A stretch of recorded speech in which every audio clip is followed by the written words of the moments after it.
Hello, everybody. Welcome back to another episode of the Market Close. We are starting 3 minutes early today, which might be a little bit of a surprise for everybody. But the reason we're starting 3 minutes early today is because we got some executive orders. We talked about it in the morning. There was a report that at 2:30, Trump would start signing executive orders. It's about an hour late, 3:30 instead of 2:30. But we got the executive orders. Let's get into it right now. And then we got a lot to analyze and discuss as we get into it. Here we go. We'll leave it there. A good insight. Thank you for that. That's Chris Ferrone, Strategist. Getting some news out of Washington yet again today. Eamon Javers has that for us. What do we learn now, Eamon? Scott, the president has been talking to reporters inside the Oval Office as he's been signing some executive orders over the past couple of minutes. We'll have that tape out here momentarily, but a couple of headlines to bring you as we talk about that. One is that the president talked about interest rates and the Federal Reserve. He has told the reporters that he would consider talking to Jay Powell about interest rates. He said to the reporters that he does expect the Fed to listen to him on interest rates. And this is, of course, the president who earlier today, speaking to that crowd in Davos, said that he will demand that interest rates come down. So that's one bucket of headlines around the Fed and his relationship with Jay Powell. Another one is going to be on an executive order here on cryptocurrency.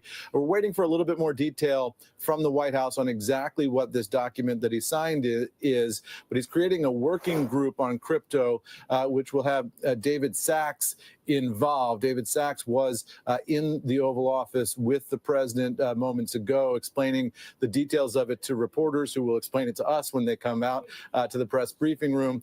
But it does look like there's a working group here and maybe some more details from the White House changing federal policy on crypto. So a couple of different buckets there to watch for, but particularly interesting in terms of his relationship with Jay Powell, Scott, and so much attention had been focused on whether or not he would try to remove Powell, whether that would even be legal. All right, so those are the executive orders. First of all, let me know if the audio is good, guys, or is the audio bad? Let me just make sure. Trump is live right now signing. Let me switch to that. That stream has a different stream. Let me pull up this one. Here we go. Yeah, he's signing executive orders right now. All right, here we go. The Lumbee tribe of North Carolina. I love the Lumbee tribe. So this is their first big step, right? This would be a huge step for them. Yeah, they were with me all the way. They were great. North Carolina, Lumbee tribe.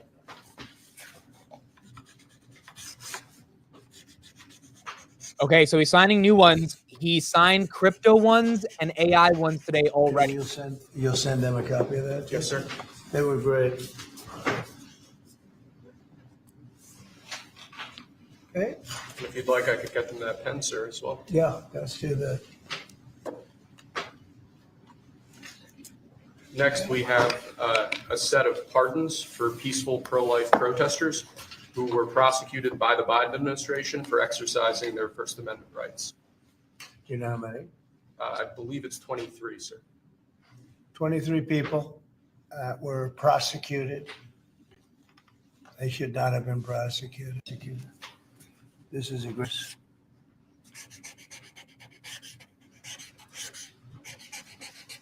Also, we got JFK and MLK. Looks like that was signed today as well. And Rocket Lab's at an all-time high, somehow. They'll be very happy. So they're all in prison now. Some are out of custody. It's ridiculous. Okay. Lastly, sir, we have an executive order ordering the declassification of files relating to the assassinations of President John F. Kennedy, Senator Robert F. Kennedy, and the Reverend Dr. Martin Luther King Jr. That's a big one, huh? Wow. A lot of people are waiting for this for years. This is history. For decades. It's been 5 decades waiting for this. Wow. And everything will be revealed. Okay. Give that to RFK Jr. Yes, sir. Okay. It's a big one. Okay. Thank you very Mr. much. President, a U.S. judge temporarily blocked the birthright citizenship order. Do you have any reaction? No, obviously we'll appeal it. They put it before a certain judge in Seattle, I guess, right? And There's no surprises with that, Judge. Mr. President, Senators Collins and Murkowski have now said they will vote against Pete Hegseth. Are you worried about his confirmation and your reaction? No, and no surprises there. It's too bad. You know, it's the way it is. Too bad. And when would you adjourn Congress to make recess appointments, Mr. President? Well, I'd take a look at that. I'd listen to John Thune. He's doing a fantastic job. We're moving along. The Democrats are trying to delay government, as they always do. They can't help themselves. Even John Ratcliffe, who's very, very strong, very popular, and liked by the Democrats. I guess he gets a lot of Democrat votes. That's taking a long time, and it shouldn't be taking a long time. They're maxing everything out so they can delay everything as much as possible. Does Senator Thune support an effort to use recess appointments if you choose to do that? I'd be willing to use recess appointments. It's up to John. We'll go back to the questions, but we came in a little bit late and we missed a couple of the first executive orders. I think these are the AI and crypto ones, so let's watch that real quick. Sorry, this is an executive order on AI. We're basically announcing the administration's policy to make America the world capital in artificial intelligence and to dominate and to lead the world in AI. Do you want to say your name, your full name? David and Sachs, serial? AI. That's David Sachs, AI crypto czar. So that's the first one, establishing America as the dominant leader in AI. David is one of the greatest in the world at AI. Most respected, probably there is.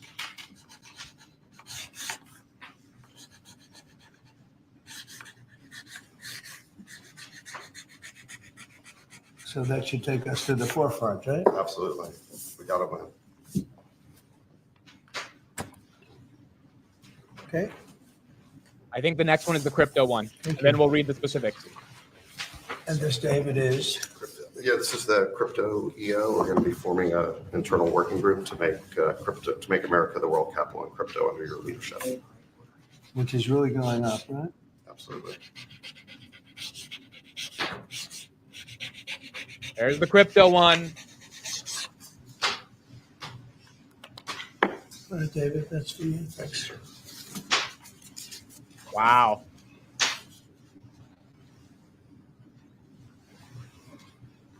You find them exciting? They might not be exciting, but they're going to make a lot of money for the country. Thank you, sir. And so is David. You have to check him out. There's nobody like this guy. They said, "How did you get David Sachs? How did you do that?" And he's doing it for the country more than anything else. So we appreciate it, David. Thank you very much. Okay, so the other crypto or the other executive orders we already looked at. It looks like today we got a flurry of them. The three biggest ones are America becoming the leader in AI. What does that exactly mean? We'll get the details when they officially release it. Number two is America becoming the leader in crypto. I have that right here. We're going to read through the details in a second. And number three is declassifying the records with no redactions, which is what Trump is implying right here, on the assassination of JFK and Martin Luther King Jr. Americans have been waiting a very long time to find out what actually happened in regards to those two assassinations, and it looks like we're going to be getting those details pretty soon. All right, so this is called Strengthening American Leadership in Digital Financial Technology. Trump says, by the authority vested in me as president and the constitutions of the law of the United States of America, in order to promote United States leadership in digital assets and financial technology while protecting economic liberty, it is hereby ordered as follows. The digital asset industry plays a crucial role in innovation and economic development in the United States, as well as our nation's international leadership. It is therefore the policy of my administration to support the responsible growth and the use of digital assets, blockchain technology, and related technologies across all sectors of the economy. And then it goes deeper into what they mean by this, particularly talking more about cryptocurrencies, digital assets, and then what measures the EO takes to protect Americans from the risks of a central bank digital currency, which a lot of the Bitcoin maxis have believed is the threat to Bitcoin if the government were ever to create their own digital currency. I'll put this link in the chat. We're not going to read through the entire thing, but nonetheless, this is the EO executive order on crypto. Now, to give you a little bit more specific on it, there it is right there in the chat. You guys can check it out. I told you guys I can speak fast, bro. I told you guys. Subtle flex right there, but I told you I can speak fast. Fox is reporting, these are the specifics of it. And again, we'll get more details soon. But Fox is reporting that the specifics of the EO are going to be to create a national digital asset stockpile That would be the point of it. And then the other executive order he signed is to create a crypto working group. I think that's the one he just signed with David Sachs. And inside of that EO might have this national digital asset stockpile wording. When I go through the entire thing, I'll read through and try to get the exact details for everyone on that one. So this is a big deal. This is a big deal, bro. 3 executive orders in the span of 3 days. And these 3 orders only today. We had 100 orders on Monday when he got inaugurated. We got a lot of stuff going on. So how is that affecting the market? S&P 500 basically at all-time highs. S&P, no, we are at all-time highs. That's the SPY, the SPX.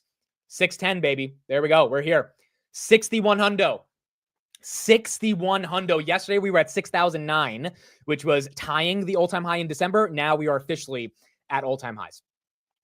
So 6,100 on the S&P. Bitcoin, I believe, is pumping. It pumped a little bit in the morning, then fell after we didn't get any executive orders. Now we're getting it again. Yeah, kind of selling the news a little bit on Bitcoin, but regardless of Bitcoin price action right here, these executive orders on crypto are incredibly bullish and good for the entire space. Robinhood looks like it's going to get a $50 close again. Hopefully, we got 7 minutes left for 3 $50 closes in a row. Bitcoin 103, again, S&P all-time highs. Let's check MSTR real quick. MSTR 376, that's flat on the day. So not really reacting to this news. Maybe some of the news was already priced in because people knew that there would be a little bit of a crypto pump or an executive order that would cause a crypto pump later in the day. And then Coinbase up about 1%. So the crypto proxy is not moving that crazy. Ironically, Rocket Lab is up 7%. Guys, this stock is up 40% this week. I have no freaking clue what is happening with Rocket Lab, but it's at 31.62, up 7%. We'll talk more about it later, but that one's having a great day. Netflix up another 3%. TSM's up a little bit. Marathon's up 1%. CleanSpark's up 2.3%. Discover Financial, they had a great earnings yesterday. That's up 1.83%. We have 2 earnings after the bell.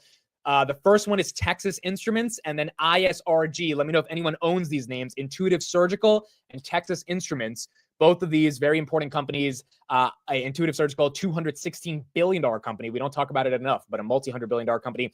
And then Texas Instruments, a $182 billion company. Also a very, very large company. So both of those hopefully will continue the trend of beating and surprising on EPS estimates, which will overall make Q4 earnings continue to be strong as they've been over the past couple of days. Wow, what a freaking day. What a freaking day. For those that are just joining, we just got a ton of executive orders by Trump. Let's see if he's still talking to reporters, and then we'll keep going from there. Yeah, he's talking. We got about 5 minutes left. Let's listen in on this, and then we'll get into the market close. And Palantir, 78.78. Palantir's had a great day holding that 78 level. And he's a crooked guy, a totally crooked politician. And so he's pardoned, and some other people are pardoned. And these are crooked politicians, every one of them. Benny Johnson, what he did is incredible. I mean, he was the leader of the committee, and he did it. They're crooked politicians, and they should be punished. You know, that's even in a civil trial, you go to jail for a thing like that. They destroyed every document, from what I understand, every document, because it proved that I was totally innocent. Do you plan to send up to 10,000 troops to the southern border? Sir? Yeah. Oh, southern border? Yes, When the you border. say southern border, when I said 10,000 troops, I was referring to the capital. Oh, I see. And No, when yeah, does that, I when do was you referring plan, to the when do you capital. plan I to do offered that? 10,000 troops for the capital before. Okay, he's talking about the same things they've been talking about for a couple of years now. But the actual crypto orders that we got today are pretty monumental. S&P 500 right here, 609. Rocket Lab, 6.6%. Palantir, is it trying to go for 79? Let me check resistance, folks. We got 4 minutes left. 79 wouldn't be too bad. We did get upgraded today by Dan Ives to $90 on Palantir. 79 has 74,000 shares. That's going to be a little tough to break through in the last 4 minutes. But a close over 78.50 would be amazing. Someone said right here about Rocket Lab. Rocket Lab provides support for Firefly Aerospace moon mission. Okay, so I guess that is the headline that's pumping Rocket Lab. You can correct me if I'm wrong. 6.5%. Dude, Rocket Lab year to date, it's been 23 days, is up 27%. 26.3%. I mean, goodness, dude, that is an incredible move as we get into the year, and it looks like the stock is definitely maturing and getting a lot more people excited about it. SoFi as well, back to 18, 2.42%. So 1730 or 1720 was the bottom, I think, this morning on the intraday. And it looks like the Compass Point report. Now, this is really bullish for SoFi. Usually when they get a downgrade, especially an egregious downgrade like they got yesterday to $6, they tend to sell off and sentiment is crap. The shorts get excited and they double down on their short. This has happened 2 weeks in a row, once with KBW and the other one with Compass Point. Both of the times SoFi dumped, but then it recovered within a couple days. And for this one, it recovered within 24 hours. So the fact that SoFi is going back to all-time highs or 52-week highs is very, very bullish in terms of what we're seeing in the context of how the stock is being re-rated. Tesla is lagging, correct? Tesla and Rivian both getting hit. Tesla right here down about 0.7%. Oklo went nuclear today. Get it? Went nuclear today. 38.79, up 14% on Oklo. Absolutely incredible on that name. Nuclear energy doing very well. NNE also did great today, up 17%. I didn't even check that one for the past couple hours. That one's up big. S&P again looking like it's going to end at all-time highs. ASTS still down from the dilution the other day. Fubo up 10%, not too bad. We got 2 minutes until the market closes. Enphase up 5.4%, potentially getting a run based on some of the stuff Trump talked about when it comes to energy. Not sure what exactly the link is between that and solar, but Enphase catching a little bit of a bid. And then Nvidia, 2 minutes before we end on the market close, goes green, 147.08. It was red for the majority of the day, but right now it's green. SMCI is down 1.36%. SMCI was down a little bit more, so it has recovered a bit, but it is still red. PG is up. Qs are at 532, almost at all-time highs. ARM is down 7% after pumping almost 20% yesterday. Google was at 195 on the day. Looks like some people bought that dip. Now it's at 197. Transmedics is up 0.82%. Robinhood's about to get a third $50 close, potentially establishing 50 as support. And oh my gosh, we've got 30 seconds left. 5 cents separates Palantir from 79. Let's see. Let's see if it happens. Let's freaking see. We've got 25 seconds left. That was, wow. Is that 78.70 like 2 minutes ago? Maybe 5 cents away. We're going to see this happen in real time if we can get that 79 close. Dude, that would be dope. Oh my God, we're there. We're like 2 cents away. 10 seconds. We got 10 seconds. Are we going to do it? Are we going to actually close at 79? Is it going to happen? Oh my goodness. Oh, we were 1 cent away. We touched 79 and we got 1 cent away. 4 p.m. Thursday, January 23rd. The stock market is now closed.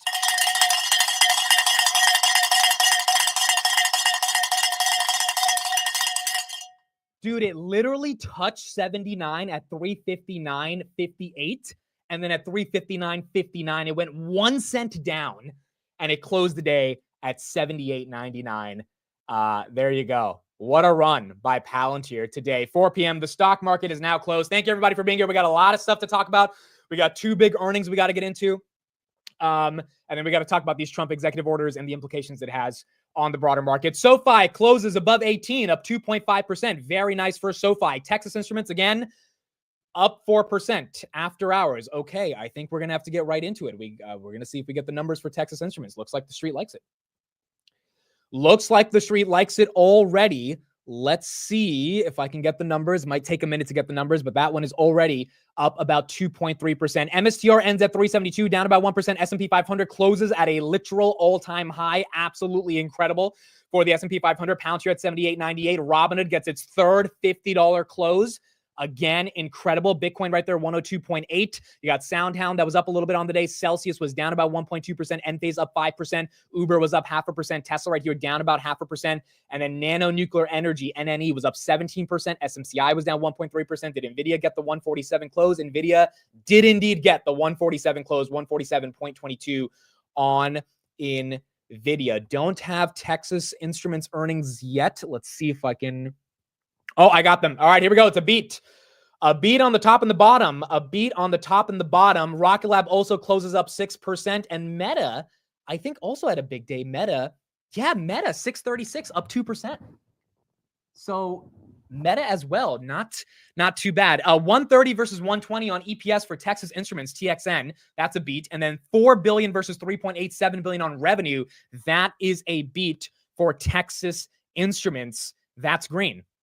That is green. Let me know if anyone owns TXN. If anyone owns this one, they are now down 1.3%. So you got a nice beat on the top and the bottom. They pumped like 4% for a couple minutes, or rather, I should say a couple seconds. And now they are back down 1.3%. And then we have ISRG. I think it'll take a second to get their numbers. Intuitive Surgical. Their numbers are not out yet, but that's the other one that we're going to be looking at today. Some of you guys have TXN. Some of you guys have ISRG, but not too many. Amit, do you think we will have a red day due to the Bank of Japan increasing the interest rate? I'll talk more about that later, but the answer is no. A, because yesterday we looked at some charts and shorts on the Japanese yen are at all-time lows because people know that Japan's raising rates. Some of this stuff is just priced in, so I don't think we're going to see any yen carry trade 2.0. Number two, again, we've been talking about it a lot. We need the dollar in terms of its strength to come down. Right now, we're at 108.1 on the dollar. Going down to 102 would be very healthy. And to do that, you need other banks, central banks, to raise their country's rates so that they are strengthened against the dollar. So it's actually not the worst thing in the world if Japan ends up raising their rates. SMCI right here down about 0.5% after hours. NVIDIA down about 0.22%. Texas Instruments now down 1%. Also, we didn't talk about this during the day, and I don't think anyone mentioned it, or if you did, I didn't see it. Electronic Arts had its worst day since 2008, down 17%. I'll get the specifics on this, but I believe their guidance basically said, hey, people are not playing our video games as much as they were before. And their sales forecast obviously just, was not what the street expected. That one had the worst earnings so far in the entire stock market, 16% down for a company that, $30 billion company. It's not a small company. So that one we'll analyze a little bit more, but that one down 17% on the day. Amit, did you see OpenAI's new operator mode? AI agents are here. The demo is pretty neat. Yeah, we're going to watch that later. I saw the headline on it. I haven't really seen the video. I think it's like a 3-4 minute video. So later into the close, we'll see what OpenAI announced today. It does look like they are making a lot more progress on AI agents. ISRG is up 3%. We are up 3%. This is a big company, $216 billion. They use AI and robotics to do surgeries. It's a very, very interesting company. There's a lot of unique factors towards it. They pumped a lot last year. They got a lot more recognition. And so this year is time to see if they can live up to the earnings growth. Let me see if we can get some coverage on this one. But this one is green. If you're just joining, we'll talk about the crypto AI executive orders that Trump signed today, because there are some pretty significant ones. We don't have the Bitcoin reserve yet, but he's signed a bunch of other things that are still very important. And we're going to be looking at that in just a little bit. All right, Texas Instruments. Let's get the update here, and then we'll keep going. It's higher than what the street anticipated on revenues of $4.01 billion. It's the guidance for Q1 that is slightly weaker than anticipated. EPS coming in, the range is less, 94 cents to $1.16. Revenue, we'll call it relatively in line, but nonetheless, it is still weaker. And they're saying too, I'm just reading the report, revenue decreased 3%. We talked about that. And this is the first quarter outlook. Yeah, what we're seeing is just a weakness in the Q1. So I'll go through to see if we can get to full year soon. But you can see the stock reacting negatively to that earnings outlook. Christina, thank you. Barb, Texas Instruments results not expected to be great. Okay, so that's the Texas Instruments results. We don't have ISRG yet. I don't even have the top and the bottom line on these guys. We should be getting that soon, but market likes it so far. Are they tanking? TXN's tanking now? They're down 3%.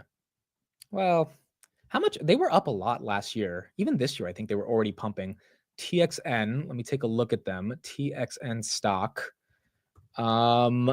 Year to date, they were up 7%. All right, so now they're up 4%. Nothing too crazy. And over the past year, they're up 15%. So nothing wild. They do have a 3% divvy, which is what keeps a lot of people in as well. Yeah, now they're down 4%. Must be something with guidance as they beat on the top and the bottom. Meta at all-time highs as well. Correct. 636 on Meta got upgraded from Bank of America to 710 from 660. We talked about the other upgrade they got from Jefferies yesterday, I think to 725. So market is a bit more excited about Meta. And then Rocket Lab, this bad boy, up another 7% today. Up another 7% today. Visa's at all-time highs. I haven't looked at that one. Yeah, Visa was up 1% on the day. Visa stock, their earnings are probably going to be amazing for Q4. Yeah, they're already up 5% year to date, up 21% over the past year. Yeah, all-time highs. There you go. 328. 328 is all-time highs for Visa. That's also great for American Express to an extent. They're at 325, up 1% on the day. Amazon's at all-time highs as well. I kind of missed some of these names hitting all-time highs. AMZ Amazon, that is correct. 235.5 was their all-time high. And so far, Amazon year to date is up 7%.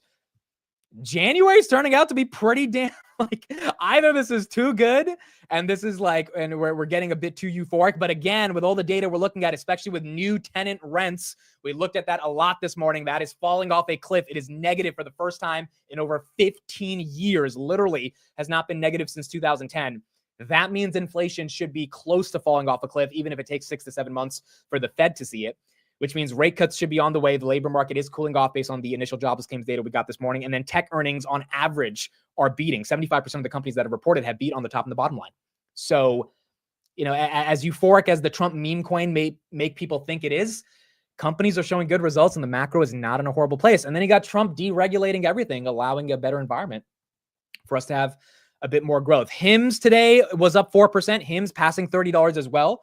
That's incredible. And then SoFi getting back to 1803 up 2.5% on the day. Only Apple is down in January, correct. Dan Ives did reiterate his $325 price target. He thinks the sell-off is overdone. This is one where I don't know, bro. We're going to have to see the iPhone sales to really get an inclination of how Apple plans to scale revenue this year. But Apple is one of the only names that really is down in the month of January. Not bad at all. Let me see if I can get ISRG's numbers. Still don't have those yet. Oh no, we have CSX. Okay, so let's get to CSX and then we'll see if we can get ISRG. All right, here we go. With a record close for the S&P 500. Well, we told you CSX earnings are out. Let's get to Frank Collin for the numbers for the railroad. Hey there, Morgan. Looking at shares of CSX, they're moving lower, more than 2% lower after a miss on the top line and earnings of 42 cents a share that we are not comparing to estimates. Merchandise, its biggest segment when it comes to revenue, generates about 60% of revenue. That beat estimates with revenue growth of 3%. They say they saw positive volumes and favorable pricing. However, the company did say the impact of hurricanes and also the Key Bridge outage. Remember that bridge in the Baltimore area being knocked out by a ship earlier in the year. That impacted the quarter overall for the company and the. For those that don't know CSX, it's a $64 billion company, and it is a Class 1 freight railroad company operating in the eastern United States and the Canadian provinces of Ontario and Quebec. I am not reading off of Wikipedia to say that, but nonetheless, that's what CSX is. The full year results. So again, shares of CSX, they are lower right now after missing on the top line, earnings of 42 cents a share, not comparable to estimates. Back over to you. All right, Frank Collin, thank you. It looks like we've got volume growth low to mid. Yeah, I had no idea what CSX was. You guys were trolling me for not knowing the aluminum company yesterday. I had no idea what CSX was. I was like, oh, we got another earnings. We'll see. Let's see who they are. But still, the $65 billion company down 3%. Not too crazy as we just saw in terms of their numbers, but seems like a relatively important company. Oh, we got ISRG. Here we go. It looks like this is why the street is excited. We got a beat on the top and the bottom. Wow, 221 versus 179. That's a 40-cent beat on EPS. And then 2.4 versus 2.24 billion. That's a $200 million beat on revenues. And this is actually really important for the AI thematic because these guys do robotic surgeries. And we know that, we talk a lot about humanoid robotics and the robotics revolution, but a practical use case for robots is in medicine. And for them to be showing some increased growth because of that seems to be pretty exciting. ISRG stock, let's take a look at them. They're flat. They were up like 3%. Now they're flat. How much are they up year to date? They are up. Oh, yeah. This one was never going to move on earnings, dude. This thing is up 16% year to date. This thing was probably priced to perfection. Even though I know nothing about the numbers, I would imagine up 16% year to date on a name that doesn't move that much probably was not going to have some massive earnings spike because it was likely priced in. They're up 63% over the past year, 16% year to date. Incredible. Absolutely incredible. Amazing stuff on ISRG. If you own this one, congrats. I mean, they're doing their thing, and it looks like part of their business is working out. We'll try to get some more coverage on them in a bit and see what the CEO is saying about the robotics AR or AI revolution. Also, let me try to go to their investor deck and see if we can get any quotes from them. Do we have it? Yeah, here we go. All right, we got some quotes. Robinhood is also up 28% year to date. I mean, look, some of these names are having a really, really strong run going into their earnings. All right, here we go. ISRG. This is what we got for what they are saying right now. Worldwide Da Vinci procedures grew approximately 18% compared with the fourth quarter of 2023. Da Vinci, I believe, is the name of their robot. You can correct me if I'm wrong, but I think that is the name of their robot. The company placed 493 Da Vinci surgical systems. Okay, so it's the name of the system. Compared with 415 in the fourth quarter of 2023. The company grew its Da Vinci surgical system install base to 9,902 systems as of December 31st. That's up 15%. Revenue of $2.4 billion. That's up 25%. That's good growth. 25% is decent growth. Net income $686 million, $188 per share. That's not bad. Expenses of about $45 million and $40 million, so about $95 million in and of itself. Let's see if they have any guidance here. 2025, they expect 13 to 16% growth for Da Vinci procedures. They expect non-GAAP gross profit margins to be within the range of 67%. I don't know their previous ones. Oh, their previous was 69. Okay, so that'll go down a little bit by about 1%. And they expect non-GAAP operating expense growth to be in a range of 10 to 15% compared to 10% in 2024. So probably going to be spending a little bit more on other parts of the business, which is why that is going up. They didn't give full year revenue guidance or Q1 revenue guidance. They're giving expense guidance, but not revenue guidance, which is okay. That's just how some companies report. But no revenue guidance on the top line for them. ISRG, there you go. That one had earnings today. Another one that crushes earnings. And then TXN also crushed earnings, but guidance may be a little light. And that's why that stock is down 3.5% right now. For those that are just joining, we had big news on the Trump executive orders. The main ones were the declassifying of the JFK and Martin Luther King assassination attempts. Trump officially signed the executive order. He said he would do that on day one of the office. It's his fourth day in the office, and we got that done. And then we got a crypto executive order establishing the ability for the United States to never create a central currency in terms of their own digital bank, and to create a stockpile of crypto assets. That's not the strategic Bitcoin reserve, but that's kind of the logic or the sort of vocabulary of how they're framing that executive order. And then obviously they'll go through Congress to try to see if they can become a real thing and make it happen. So there you go. There you go. And that's what we got. Not bad, dude. I mean, what do you guys think about the markets? This has been a hell of a January. We got 7 days left, and S&P again closed at an all-time high. As much as I want to say I'm a little jittery. Wow, we were at 611 on the S&P, not even 610. As much as I think everyone's feeling a little bit jittery because, they were expecting some dip to happen, some volatility. The 3 things that needed to happen so far, 2 of them have happened. 1 of them is still happening. CPI needed to be good. That happened. Trump inauguration needed to be good. That went through. And then finally, tech earnings needed to be strong. And so far, earnings in general, even outside of technology, outside of EA Sports, has been amazing. So outside of a few companies here and there, most companies are beating, and that is what's getting the market to be at a higher level. It's not bad. And then you got all this stuff going on in crypto. You got a lot of stuff going on in crypto that is obviously very bullish for that space as well. Let's see if we can get the coverage on ISRG. And then we'll get into the other headlines that we have today. SMCI, I believe, is February 4th. February 4th on earnings for SMCI. So it'll take some time for that one. Okay, let's get some coverage on the executive orders as well. And then we'll keep going from there. Executive orders at the White House relating to crypto, science, and technology, and more. We've got new details from Washington when overtime returns. Let me pull this up. Oh, yeah, Doug, there's a good chart. I'll pull up that chart that Doug's looking at of what happens when we're green in January. There's actually something we have to look at right here. We got an update on Take Two. Let's look at that, and then we'll look at some charts from historically what happens after we get a green January. Welcome back to Overtime. Twilio hosting its Investor Day this hour. News is crossing on the company's new targets. See the stock up about 1%. I spoke with CEO Kozemirship Chandler exclusively about Twilio's growth plan.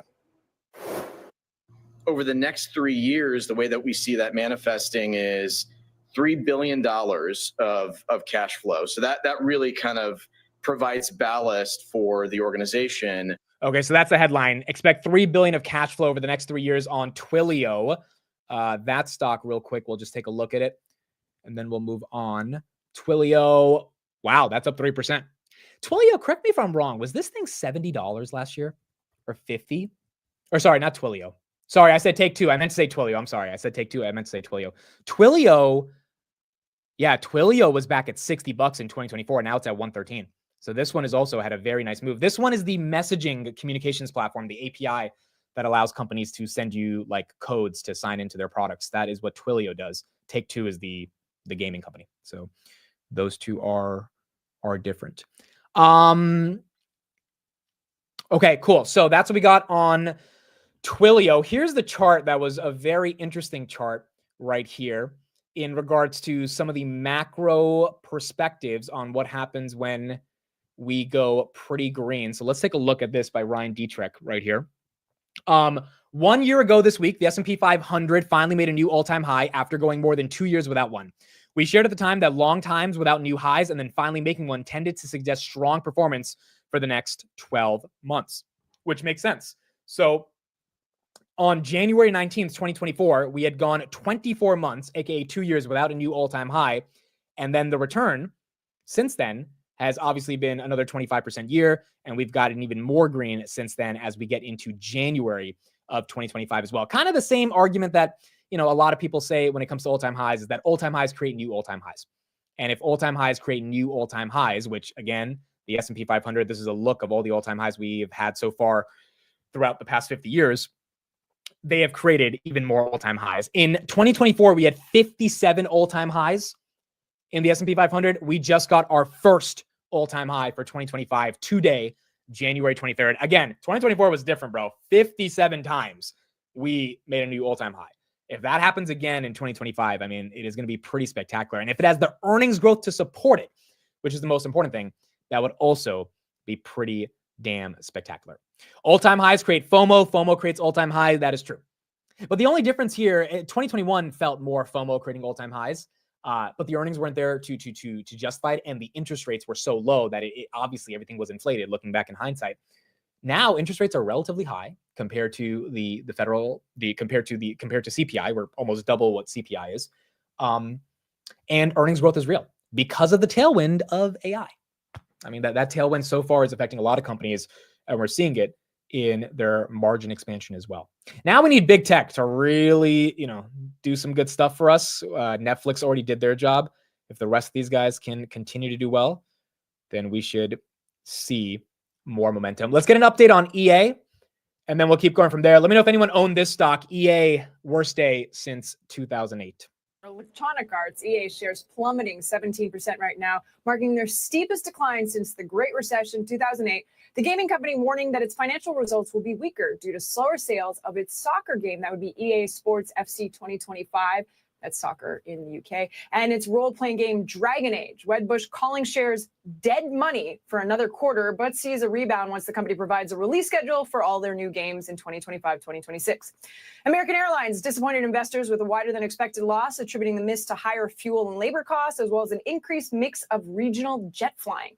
These results sharply contrast with Alaska Air's rising profits and stock performance today. You can see up over 1%, American down 9%. Scott? Thank you for that. Christina Partsinevelos. All right, we have some details on the crypto executive orders. Let's get to that real quick. And then we got some breaking Lulu news that I see in the chat. We'll get to that in just a second.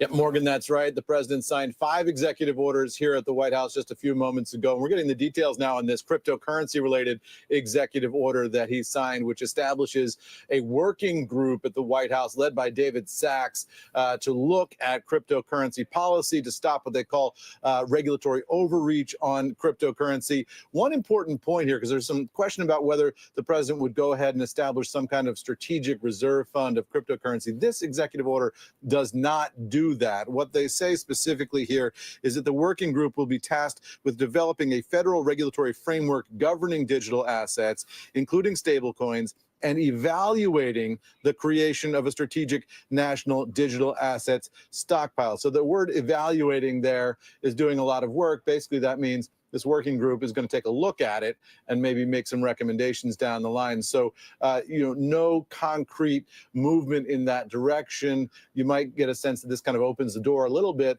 from this White House to take a stronger look at that than certainly the previous White House would have done last week.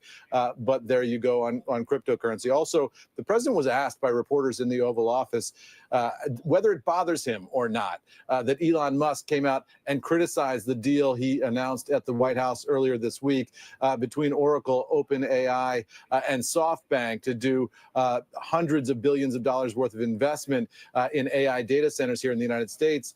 Elon Musk tweeted that the group simply didn't have the money to do what they said they would do.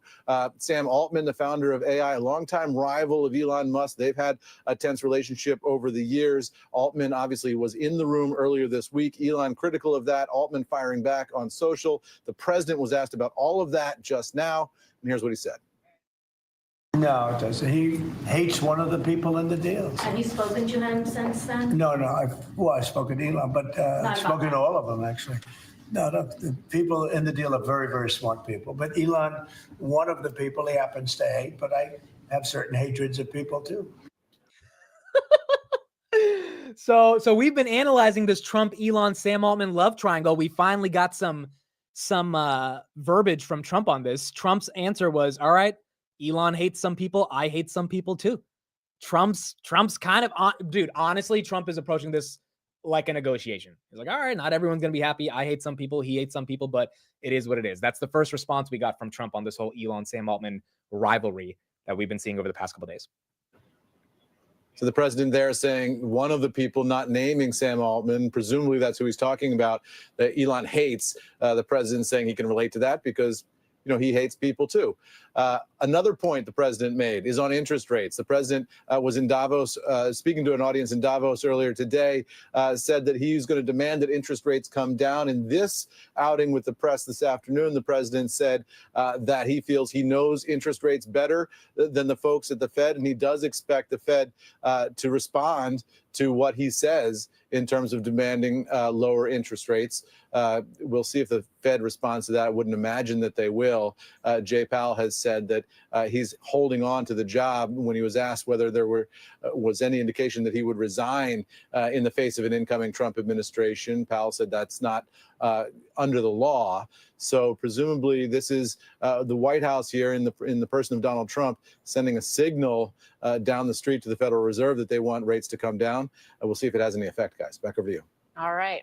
A lot of news. I want to hear that again by Trump, bro. I actually like that answer. I thought it was a good answer, to be honest.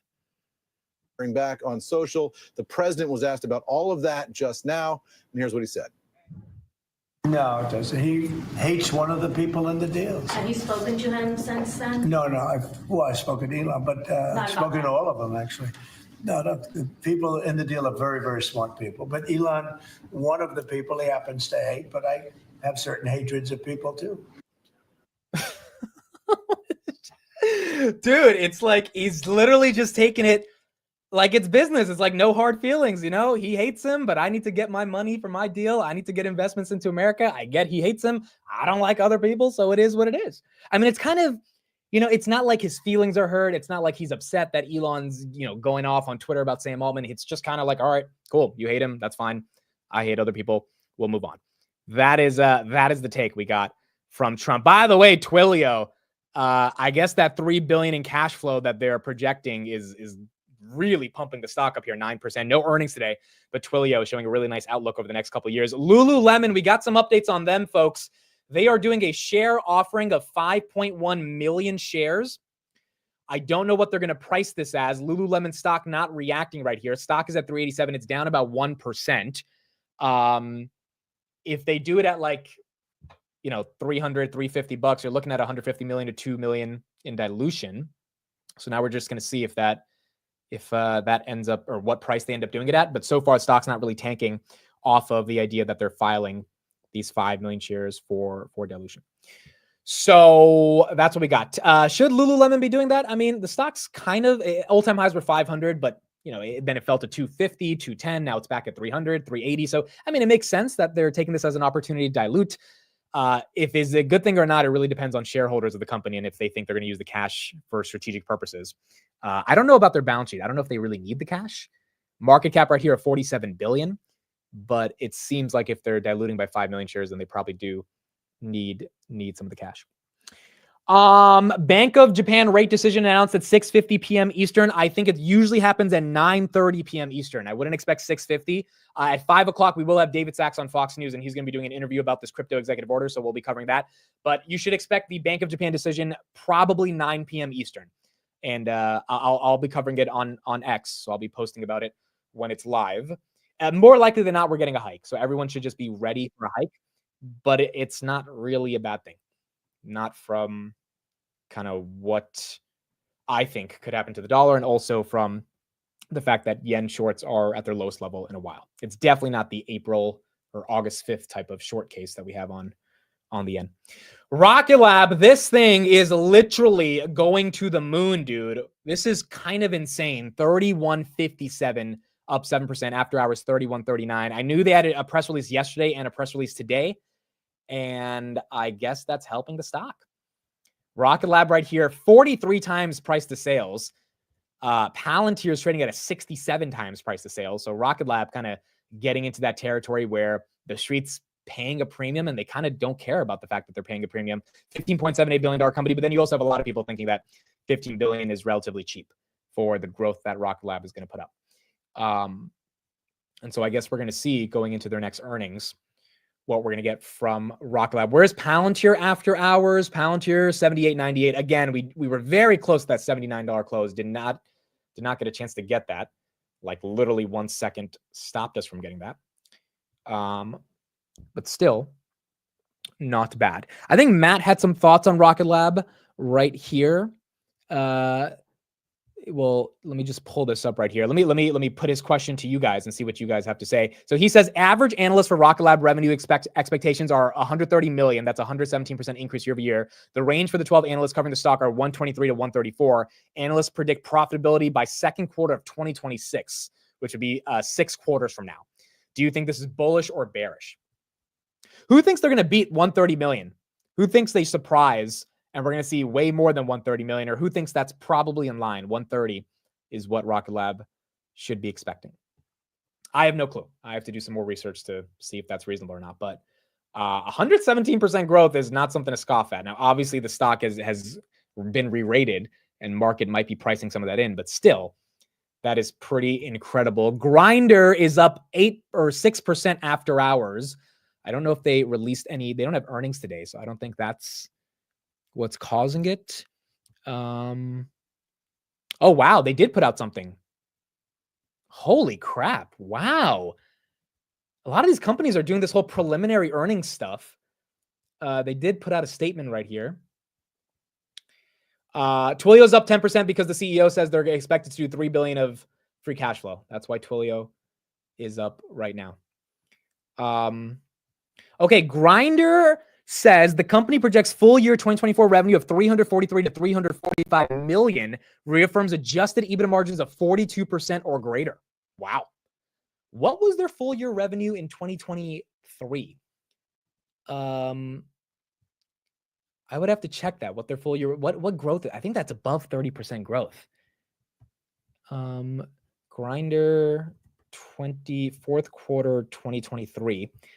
They put up full year so they put up 260 million in the full year of 2023. They're expecting as of today 345. So 345 minus 260. That is 33% growth. Not bad. So Grindr reaffirming for 33% growth. That's why their stock is up 6% after hours. Not too bad for Grindr. Lululemon down 1%. Twilio, wow, 12%. That's a big one, bro. That is a big one. That is absolutely huge. Did not know it was that big of a bullish statement, but it looks like the market is really excited. Excited about that one. Let's get a little bit more of an update from that Twilio CEO and see exactly what he said again. And that should help us understand why the street's reacting in that way. Is $3 billion of cash flow. So that really kind of provides ballast for the organization. We're increasing our profit targets over that time frame to 21 to 22% non-GAAP operating margins. And we're orienting the company towards double-digit growth. We're underwriting a financial plan that's a little bit more conservative to that so that we know that we can deliver on some of those bottom line metrics. And we're going to have much more from that interview coming up in just a Okay, so $3 billion in cash flow. That'll do it. Twilio, very, very excited from the street to see that. Again, I don't own Twilio. Let me know in the chat if anyone owns Twilio. But even if you don't, this is not recessionary if a company is doing $3 billion in free cash flow and they are fundamentally beating the street expectations on that. And remember, what is Twilio? Twilio essentially is a messaging service so that when you log into your Bank of America and they have to send you a code to sign in, that code usually gets processed through a company like Twilio. The entire digital economy should be growing for Twilio to be growing. More people should be downloading apps. More people should be signing up to products and services. More people should be logging into different subscription products. And that's where Twilio gets the majority of their momentum if they're used by all these services across the world. So the entire digital economy should be growing, and that's sort of a testament to Twilio's growth. And the fact that they're able to beat expectations to such an extent and produce $3 billion in free cash flow, I mean, that's a big deal. And that's it. It's not recessionary. It's not recessionary. Boeing, what's happening with Boeing? Why is Boeing down 3%? Okay, what happened there? What happened to Boeing? Jason was telling me today Boeing is something we got to look at, and he was a little bullish on it. So what happened today that's getting Boeing down? Wait, Boeing had earnings today? Oh, wow, they released earnings ahead of schedule. Oh, that's always not good. That's not good. Whenever they do that, that's not good. That's not good. Pre-announced earnings. Oh boy. All right, here we go. Here we go. We got some Boeing numbers. Revenue $15.2 billion versus $16 billion expected. That's a loss of $800 million against expectations. EPS, wow. Market wanted them to lose 350. They're losing 546. Oh my. Oh my. That's not good. That's not good. That is a pretty significant EPS miss. Snapchat did this a year ago. They knew their earnings were going to suck, and they gave a little bit of a preliminary result. Let me check Boeing's website if they have. Yeah, here we go. All right, we got Boeing's website. So let's read on Boeing's. So the company announced today that it will recognize impacts of its financial results related to the IAM work stoppage and agreements charges for certain defense-based and security programs. Again, $15.2 billion versus 16, 546 of a loss on a GAAP basis per share. CEO says, although we faced near-term challenges, we took important steps to stabilize our business during the quarter, including reaching an agreement with our IAM representative teammates and conducting a successful capital raise to improve our balance sheet. We also restarted 737, 767, and 777 production, and our team remains focused on the hard work ahead to build a new future at Boeing. Yeah, this is not the most bullish right here for Boeing. Let me see if I can get some other coverage on this. They're taking a $1.1 billion pre-tax charge for the 777 and 767. Revenue on commercial airplanes was $4.8 billion, 43.9% operating margins. Defense, $5.4 billion. Again, SpaceX is coming over the next 4 years to try to eat some of their defense lunch, even though Boeing is a legacy defense contractor. We do have some new people in town. And then overall revenue, $800 million less than expected. EPS, about $2 worse than expected. Well, how bad is this? 3%? That's not too crazy. I mean, they're softening the blow, so when they officially release earnings, no one's going to be surprised. But 2.5% on Boeing. There you go. That's what we got on Boeing. Wow, Pounter after hours, 79.03. We were at 79.13. Not bad, 79.17. Pounter not stopping, dude. Palantir not. I'm going to have a video out later today on Daily Palantir talking about the relationship between Stargate and Palantir. I think that plus the $90 price target by Dan Ives is what's helping it pump. But so far, 63 was the bottom. And I hate to be the one to say it, even though I told it to Steve's face yesterday. I'm like, you don't want to get greedy with the covered calls. And when the covered calls were at 63 and you were making a little money on them, it's time to close them out, especially if you want to hold on to these shares forever. and just let it ride. Just let it ride. Expecting this thing to go back down to 40 that easily is just, it's getting too cocky in my opinion. It's getting way too cocky.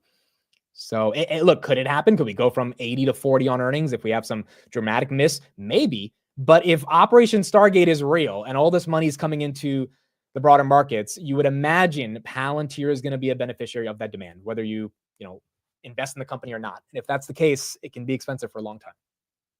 It can be expensive for a long time. Grindr up 7% after hours, baby. Looks like the monopoly thesis is playing out on Grindr. Bumble and what's the other one? Tinder are not growing at 32%.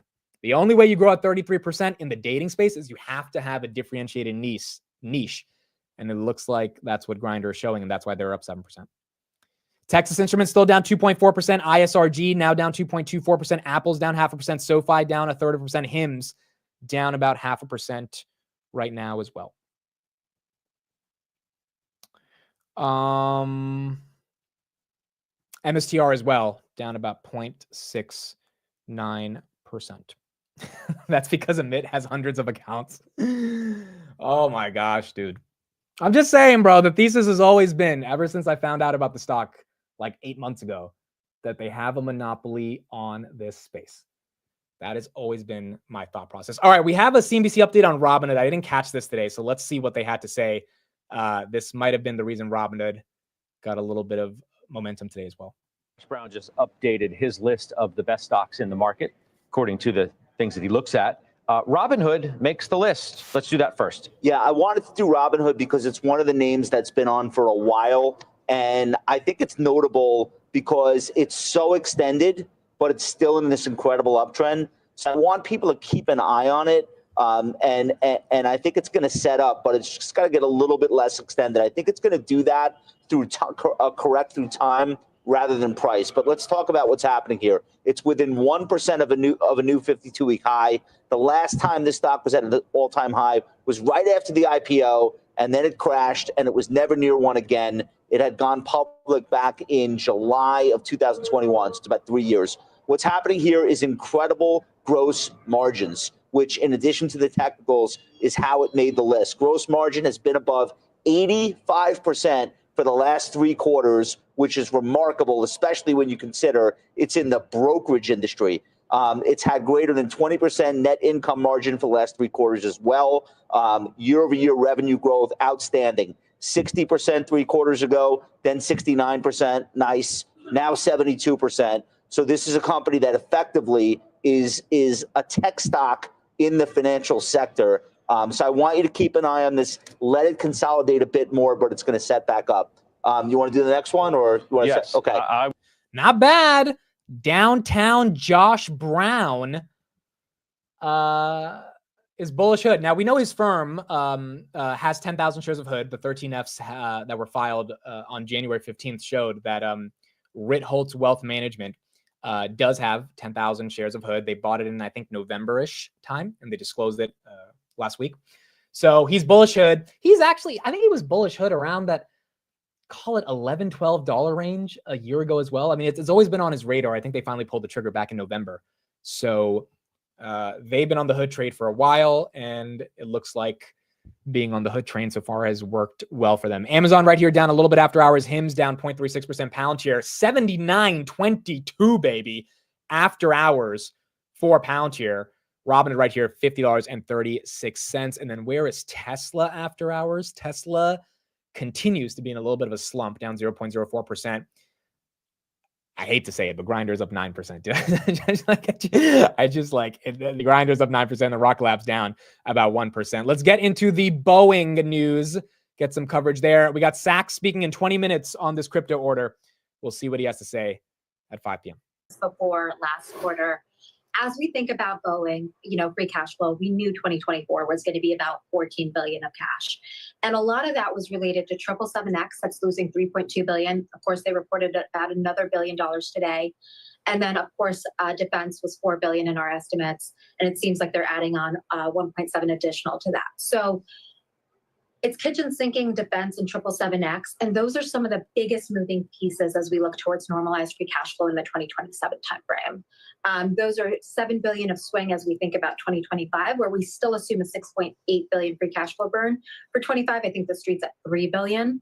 But looking forward, commercial, we just got off the phone with American Airlines CFO and General Electric. It does seem like MAX deliveries are working, LEAP deliveries are improving. So the cadence of MAX deliveries should improve from here, but the bad is still bad, and that's really defense and 777X. So you take this and you juxtapose it against GE Aerospace this morning, which was trading at a 20-year high on the back of those results. I know a big part of what propelled that move was the aftermarket services. So how much has been, and I realize this is a rudimentary comparison, but how much of Boeing's challenges have been to the benefit of others in the aerospace market?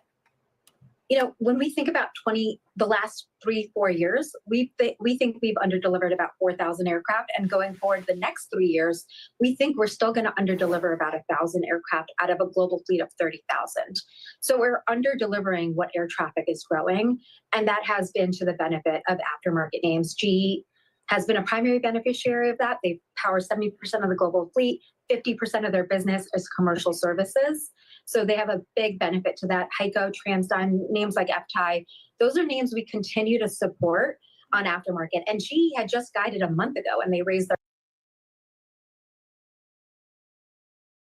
Okay, so same sort of analysis on Boeing was down off this 3% or off this revenue and EPS miss, but it's already recovering, dude. It was down 1.39%. Now, it was down 4%. Now it's down 1.3%. So, I mean, not too bad. Like at the end of the day, I mean, it's bad, but it's almost like it was priced in, and the market doesn't care as much anymore. You guys are great in the chat. Good thing Zuckerberg isn't interviewing her. Oh my gosh. Oh my gosh. Dude, say what you want about that meme. It proved Zuckerberg was a human, bro. That was the best take from that meme. It proved a robot was actually a human. Because that was the most human thing that Zucks has ever done, to be honest. Like, even the way he drinks water felt like a robot, bro. This was legit one of the most normal things he ever did. So I'm curious when we get these JFK MLK files. I would imagine it would happen within the next couple weeks. That's gonna be a big deal, bro. Kash Patel was actually on an interview the other day, and he said that he actually got the chance to read the JFK files, and basically he said there's some stuff in there. There's some stuff in there. This is the clip from when he talked about it. The CIA killed Kennedy. No. You're talking to a guy that's read the entire JFK file. You've seen all the secret stuff? I've seen all of that, and I've seen the 7 pages of the 9/11 report. I've seen it all. You don't say that to people that you can't tell what you saw. Should the Kennedy stuff be released? Yes. Is there anything there that is like, is anybody alive? The problem is the things that we can't release have nothing to do with the questions you guys are asking. That's about as far as I can go on it. But like the answers you guys want, pretty much have them. There's very minimal stuff that can't be seen for things that you wouldn't even think are related to that. Why can't we release them? And you're thinking temporally, like, did it stop back then? Right? You know, the way intelligence works is you're always developing it. Where did I get that? Where did that go? Oh, hey, I found that guy 5 years ago. Let's go talk to him. Where does that get us? You know, it's a little bit bigger of a jigsaw puzzle. I mean, it's the same. Look, so the 7 pages of the 9/11 report, yes, overnight that needs to come out. I'm telling you, that's got to go. And there will be some people that are pissed off. Well, I guess we will find out soon. Yes, David Sachs will be on in 15 minutes. And we will see what he has to say about these crypto executive orders. All right, so what do you guys think? What are your raw thoughts? Let's talk for a bit. That's pretty much all the market news. We'll stream what Sachs has to say, and then we'll be done for the day. But we covered Texas Instruments, ISRG. How do you think the first 4 days of the Trump administration are going? got inaugurated on Monday. Within 4 days, we got some crypto executive orders. We got energy executive orders, immigration executive orders. And now we got JFK executive orders, along with Trump talking at Davos, doing a 1-hour interview last night and getting a decent amount of his cabinet confirmed. Here's a soundbite about him talking about interest rates. Let's listen to this real quick. Follow up. You said you think the Fed should listen to you. Can you elaborate on why you think it should? With regard to interest rates? Correct, yes. Because I think I know interest rates much better than they do. And I think I know it certainly much better than the one who's primarily in charge of making that decision. But no, I'm guided by them very much. But if I disagree, I will let it be known. Follow up. You said you think the Fed should listen to you. Can you? So there's Trump essentially saying, hey, I know interest rates way better than Jay Powell. This is the same thing he did back in 2018 when Jay Powell raised the rates. And now Trump's kind of making the point that he thinks the rates should come down. Look, I don't think it's going to be that big of a fight. I think we're not going to get a cut in January. We're probably not going to get a cut in March. I think that's aggressive. But if we show the next 4 months of CPI coming down, with that new tenant rents being one of the key leading indicators for shelter coming down, along with Trump getting the Saudis to pump oil and then energy comes down, the Fed's not going to have a choice. In May, they're going to have to cut. Like, forget Trump. They're going to have to cut, because the only way they're going to be able to meaningfully justify interest rates being that high, with CPI potentially being at what, 2.5, 2.6. Trueflation actually has us at 2.75%, which is lower than the 2.9% that the Fed talked about, or that was reported last week. We're going to have to cut. And if that's why we're going to have to cut, then, you know, maybe Trump doesn't need to put the pressure on Jay Powell to actually get the job done. Tem did amazing today. It's up 62% year to date. Amazing. Yeah, Tem, again, Nancy Pelosi, that one really helped the pump. I think a lot of people have piled into that trade. Let me actually check if Robinhood users have been buying Tem, because you can check on the app. Let's see if retail's actually getting into Tempest. Oh, yeah. Look at this. Look at this, bro. Past 4 days. Look at that green buying from Robinhood users. Past 4 days, ever since Nancy disclosed, you got a decent amount of buying on Tempest from retail. So we know that's happening. And then obviously, you know, the market getting excited for what they potentially could be offering in terms of a healthcare AI solution. Take a look at this as well. We got the ETF inflows updated for this week. VOO has now gotten 13.3 billion, or actually it's 13.3 billion away from knocking off the S&P 500. So for those that invest in VOO over SPY, it is quickly catching up to beat the S&P 500. So far, these are the top 10 ETFs in the world: S&P, VOO, IVV, VTI, QQQ, rounding out the top 5. The Q's at 332 billion and the S&P 500 at 635 billion in assets under custody. VOO is the S&P. Yes, VOO is basically the S&P 500. It's just, you know, some people choose VOO, some people choose the S&P. There's very minute differences between the two, but still getting up there in terms of their AUC. Oh boy, SMLR down 15%. What just happened? Hold on. SMLR, Semler Scientific. This is the company that put Bitcoin on their balance sheet in March of 2024. $566 million company. What just happened on this one? SMLR. Did they announce dilution? Let's see. Oh boy, there you go. Convertible notes, 75 million. 75 million convertible notes. But they're going to be using it to buy Bitcoin. So why is the market upset at that? Why is the market upset at that? That's kind of weird. They're going to be using it to buy Bitcoin. That's what it seems like. Oh, money market funds. I didn't check. All right, we're going to check together. Here we go. So SMLR is right here down off of a private offering of 75 million of convertible bonds. Maybe the market thinks they're not going to be using that to buy Bitcoin, but if they are using that to buy Bitcoin, maybe not the worst in the world. All right, we're going to do it together. Actually, let's do a poll real quick. Let's do a poll, and then I'm going to do it together with you guys. Money market funds. If anyone's seen it already, then don't vote in the poll. Actually, you can vote in the poll. Just don't say it in the chat. Don't say it in the chat. And then at 5 p.m. we'll have Sachs on. All right, here we go. Increase or decrease. Last week was a decrease of 66 billion dollars on money market funds. Money market funds, increase or decrease. By the way, Dolores, have you guys seen Westworld? Dolores is the name of the character on Westworld. I've been saying Dolores for so long, and I just realized that that's the name of one of the big characters. That was a phenomenal show. And then season 3 messed it up, in my opinion. Season 1 was goated. Absolutely goated.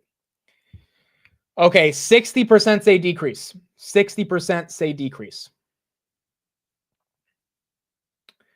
Okay, here we go. I'm doing it with you guys. I'm going to share my screen right here.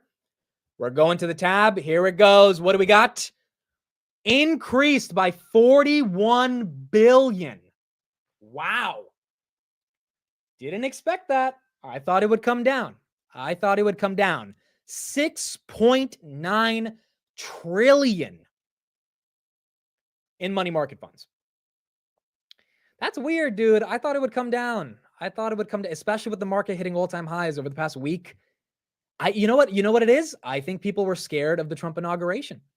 They got scared. They said, you know what? The market might tank if he says something, or tariffs or this or that.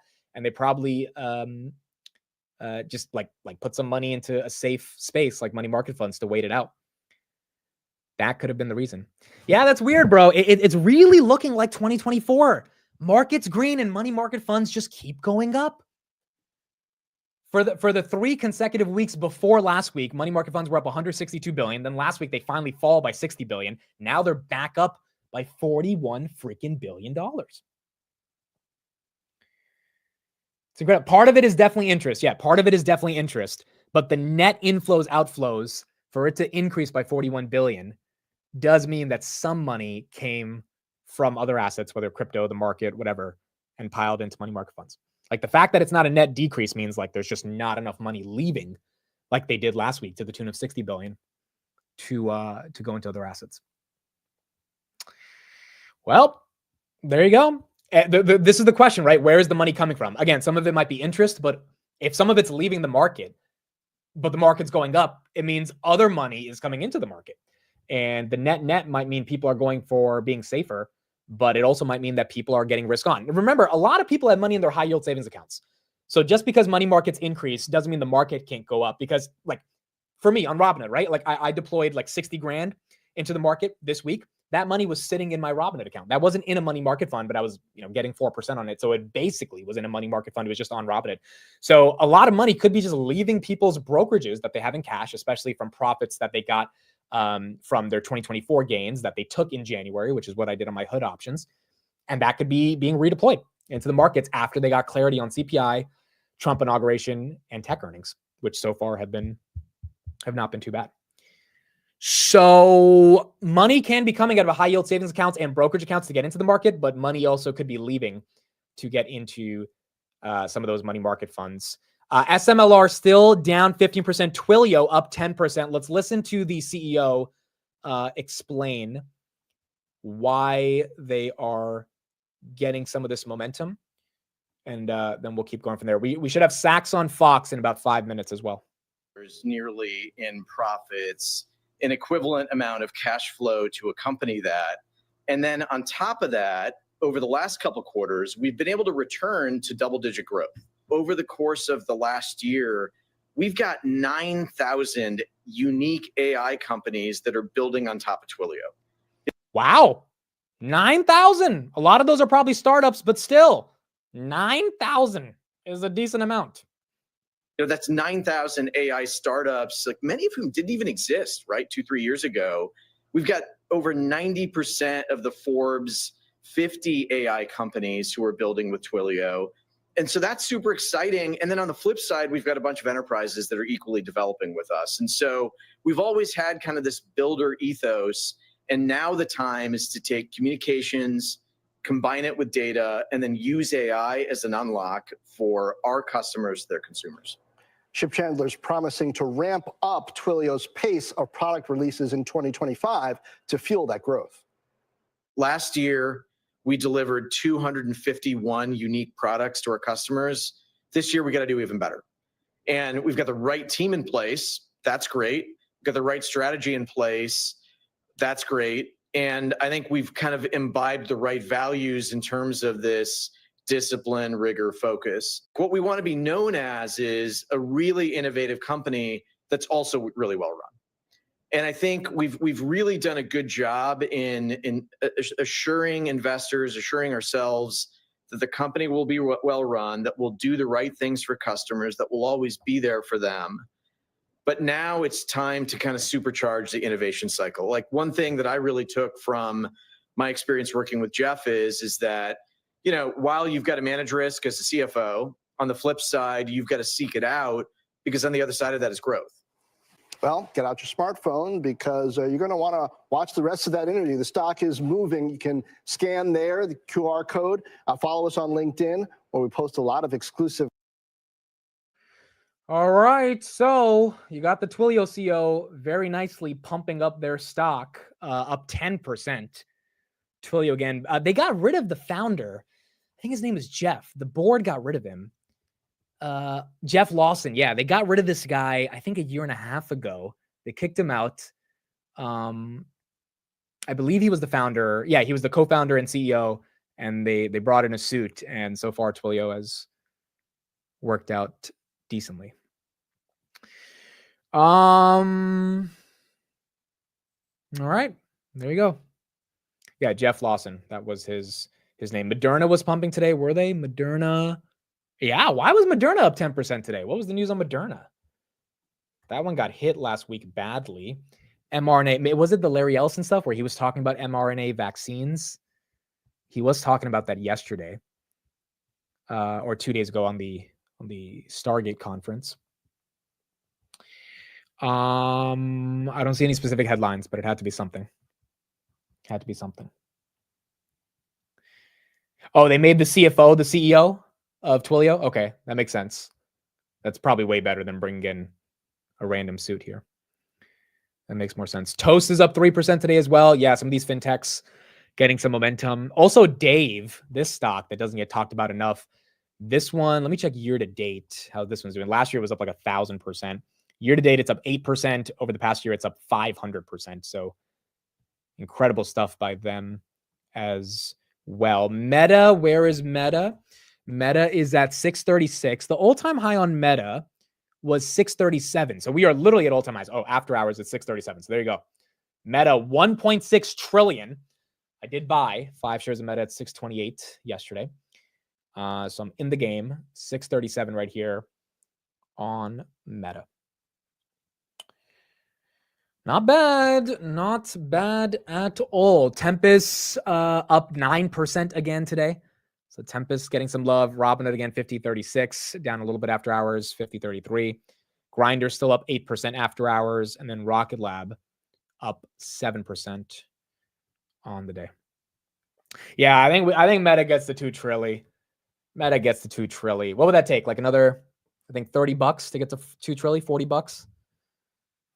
I mean, Q4, bro, advertising was like, advertising is the name of the game in Q4, holiday season. So you would imagine Q4 is going to be massive. I think their CapEx is what Bank of America said might decrease their EPS estimates just because it's going to take a hit on net income. But if the market thinks, Nadella is good for 80 billion, now they're going to be wondering if Zucks is good for as much. And if he is, then, maybe the market's going to look past any of the problems of spending that much CapEx because they're going to be excited for it. It was funny. Remember when they said they were going to spend like 50 billion of CapEx in Q1 last year and they dropped to below 400?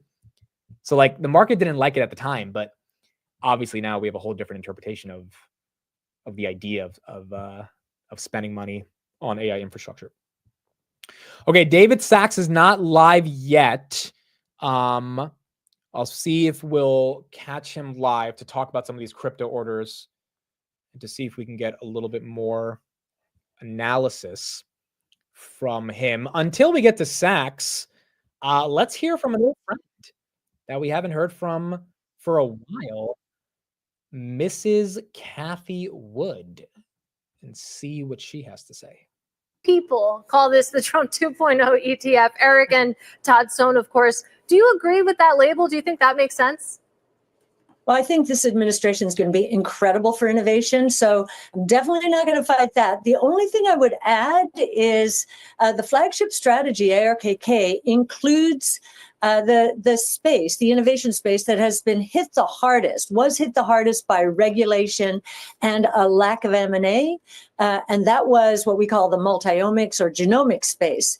That we think is going to we're going to see the most profound implications of artificial intelligence in that part of the market. So when it comes to AI, we think that the biggest application in the next 5 to 10 years is robo-taxis, autonomous taxi platforms. The most profound is curing disease. And so that's what you would see. And this new administration is all about innovation and kind of rethinking what the heck we're doing in healthcare and why it's up to 20% of GDP, and still our results are not as good as in other countries. So there's going to be a whole new rethink, and I think that's going to fall into benefiting ARKG and ARKK as well. Okay, so a rethink on that front. Also rethink when it comes to what's going to happen with TikTok. It's still not clear the future of this social media company, but we do know that President Trump is open to Elon Musk or Larry Ellison buying it in concert with the U.S. government. Is this something that you would, if it's publicly traded, want to buy for ARKW? Well, of course, we'd look at the valuation as always and see if during the next 5 years we believed it would appreciate at more than a 15% compound annual rate of return per year. So we know there are a lot of bidders out there, a lot of people very excited about TikTok, and we understand why. We just want to see the valuation. It is one of the most important social media companies of our age. All right, Cathie, I have a request question from James Seyfert on my team. Of all your individual strategies, including ARKK, what do you think has the best setup right now? I think the most underestimated is ARKG. And the reason for that is regulatory. A rethink altogether of ARKG is the genomics fund. What we're doing in healthcare. But as important for G and for a lot of our other names, the lack of M&A over the last 4 years has been a very big problem. There has not been price discovery. What will a strategic buyer pay for these assets? Because they weren't allowed to buy them. Now, if you look at biotech and pharma, I think that $400 billion of revenue, 30% of the space is going to go off patent in the next 5 years. Our companies will fill that space, but they were not allowed to be acquired by, and therefore we had no price discovery. Right. That is change. All right, Cathie, we have about a minute left with you. And you mentioned M&A. Something we're also waiting for is for IPOs to come back. And you think about the innovative companies that you care about, a lot of them just aren't going public. The extreme example would be SpaceX, but also down in the small cap space as well. What do you make of that? Do you think that's going to change? I hope so. I do think regulatory changes will go a long way towards bringing back public markets. I think the number of stocks in the public markets has been cut in half in the last 20 years. And I understand why companies want to stay private. The regulatory quagmire that they enter in the public markets is really a lot of friction. And there's another reason I would say, and that is in the private markets, there is a longer time horizon than there is in the public markets today. But I think that's going to change. I think she's right too. More companies are going to get liquidity from the public markets because they're not going to be afraid to go public. Obviously, rates are probably going to come down, which will also make it easier for people or companies to go public. And we should probably get more companies getting excited about not being private and going public. Mark Andreessen just gave his condolences to Shyam Sankar off of Jim Cramer saying nothing can stop Palantir. You know, as much as we joke about Jim Cramer, he's kind of right. Nothing has stopped Palantir so far. My response to this was this meme. I was just like, it's enough, Jim. It's really enough. It is enough. But nonetheless, Palantir closing $78.99 not too bad. Not too bad at all. All right, David Sachs, guys, I don't know if he's actually live at 5 p.m. I know people were saying that, but from what I'm seeing, he is not live. And I don't know if he's going to be live. Maybe it's tomorrow at 5 p.m., but I don't see him anywhere else live. So it might not be happening today at 5 p.m. If anyone sees it, let me know. But I don't know if he's going to be talking about it literally at 5 p.m. here today. Might end up happening later in the week. But we got some big executive orders today. That was the big news. Yes, we saw that dark star today. Trump signed an executive order to declassify JFK and MLK files. We got the crypto executive order to create a task force, which will hopefully set up a foundation for the strategic Bitcoin reserve. And then we got some stuff on energy and AI today as well. Again, it was kind of surreal, bro. We can watch this small clip again, but it's kind of surreal seeing David Sachs. I mean, this is the guy who's been arguing about Trump being right on the All In podcast for the better part of 3 years now. I don't even think he's going to be on the podcast anymore in this new role, but he's there with the president signing executive orders. EO are going to be forming an internal working group to make America the world capital in crypto under your leadership. Which is really going up, right? Absolutely.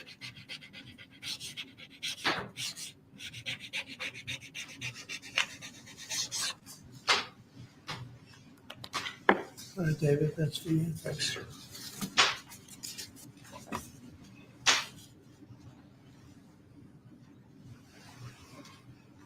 You find them exciting? They might not be exciting, but they're going to make a lot of money for the country. Thank you, sir. And so is David. You have to check him out. There's nobody like this guy. They said, how did you get David Sachs? How did you do that? And he's doing it for the country more than anything else. So we appreciate it, David. This is the Okay, he's doing it for the country, but Sachs definitely has some bags that are loaded with crypto. This guy was a seed investor in Solana.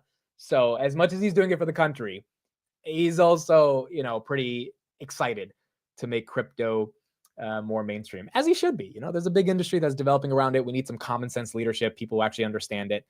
And again, in my opinion, I think crypto needs to be a part of everyone's portfolio to some extent. My exposure is Hood. I just understand the company deeply, and I think they can capitalize on crypto momentum, and they're innovating in the space. Coinbase, not a horrible type of exposure. IBIT, not horrible. BITX, if you're trading it, not horrible. MSTR is not horrible. You just got to be careful about the premium to net asset value. And the miners, in my opinion, are horrible. I think the Bitcoin miners suck. Now, nonetheless, you could have a different thesis, and some people have been right on it. Some people got really early on them. I've just really never been a fan of those companies. But outside of that, having just some way to be exposed to the upside of crypto, I think is important. Because this is an industry that, forget Bitcoin's price going up. Like forget about that for a second. It's an institutionalization at a scale that we've never seen before around digital assets. And that's why, it doesn't have to be Bitcoin, but it has to be companies that benefit from that. Over the next 4 years, that's not changing. And if people really like it, in the next 4 years, whether it's a Democrat or Republican, whoever runs for president, they're going to have to embrace that, or else they're going to piss off a lot of people that are happy with actual common sense digital asset regulation. So this could be a multi-decade tailwind when it comes to the crypto industry. And I think from that perspective, there's a reason to get some exposure. Harmsy says, Amit, what kinds of returns are expecting in Google, Meta, Amazon, NVIDIA over the next few years? Growth or stability? I'm expecting stability. I think you are playing it very safe underneath the Mag 7, at least those 4 that you mentioned. Tesla, you're playing it less safe because you're going for exponential growth. Apple, it's probably safe because Apple is the market, but nonetheless, I don't really believe in the growth story. So that one's a little bit iffy on me, but Apple is Apple. And then Microsoft, I think, the question is like, how much are they really going to capitalize off AI and what's the real use case? But these 4 on the screen, I think these 4, especially those first 3, NVIDIA, again, the cyclicality nature of it, in a few years, we'll see what happens. But so far, we know the demand is there. Microsoft spending $80 billion. But Google, Meta, and Amazon, to me, are safe over the next 3 years. And I am personally not expecting 40, 50% on those. I'm expecting just comfortable parts of them being in the portfolio, not having to worry too much about those names. All right, Sachs is live is what you guys are saying. Let me see if I can pull him up. Let's see. Give me a second. Let me see if I can get that right here. And we'll see what he has to say. So it was actually at 5:10 instead of 5 o'clock. So that's good. I don't see him. Is he on Fox? I don't see him on Fox. Let me see if he's somewhere else. Let's see. He's not on Fox. No, I don't see him. If anyone knows where he is, let me know in the chat. Do not see him on Fox yet. Not on CNBC. Not on CNN. None of these guys. Not yet.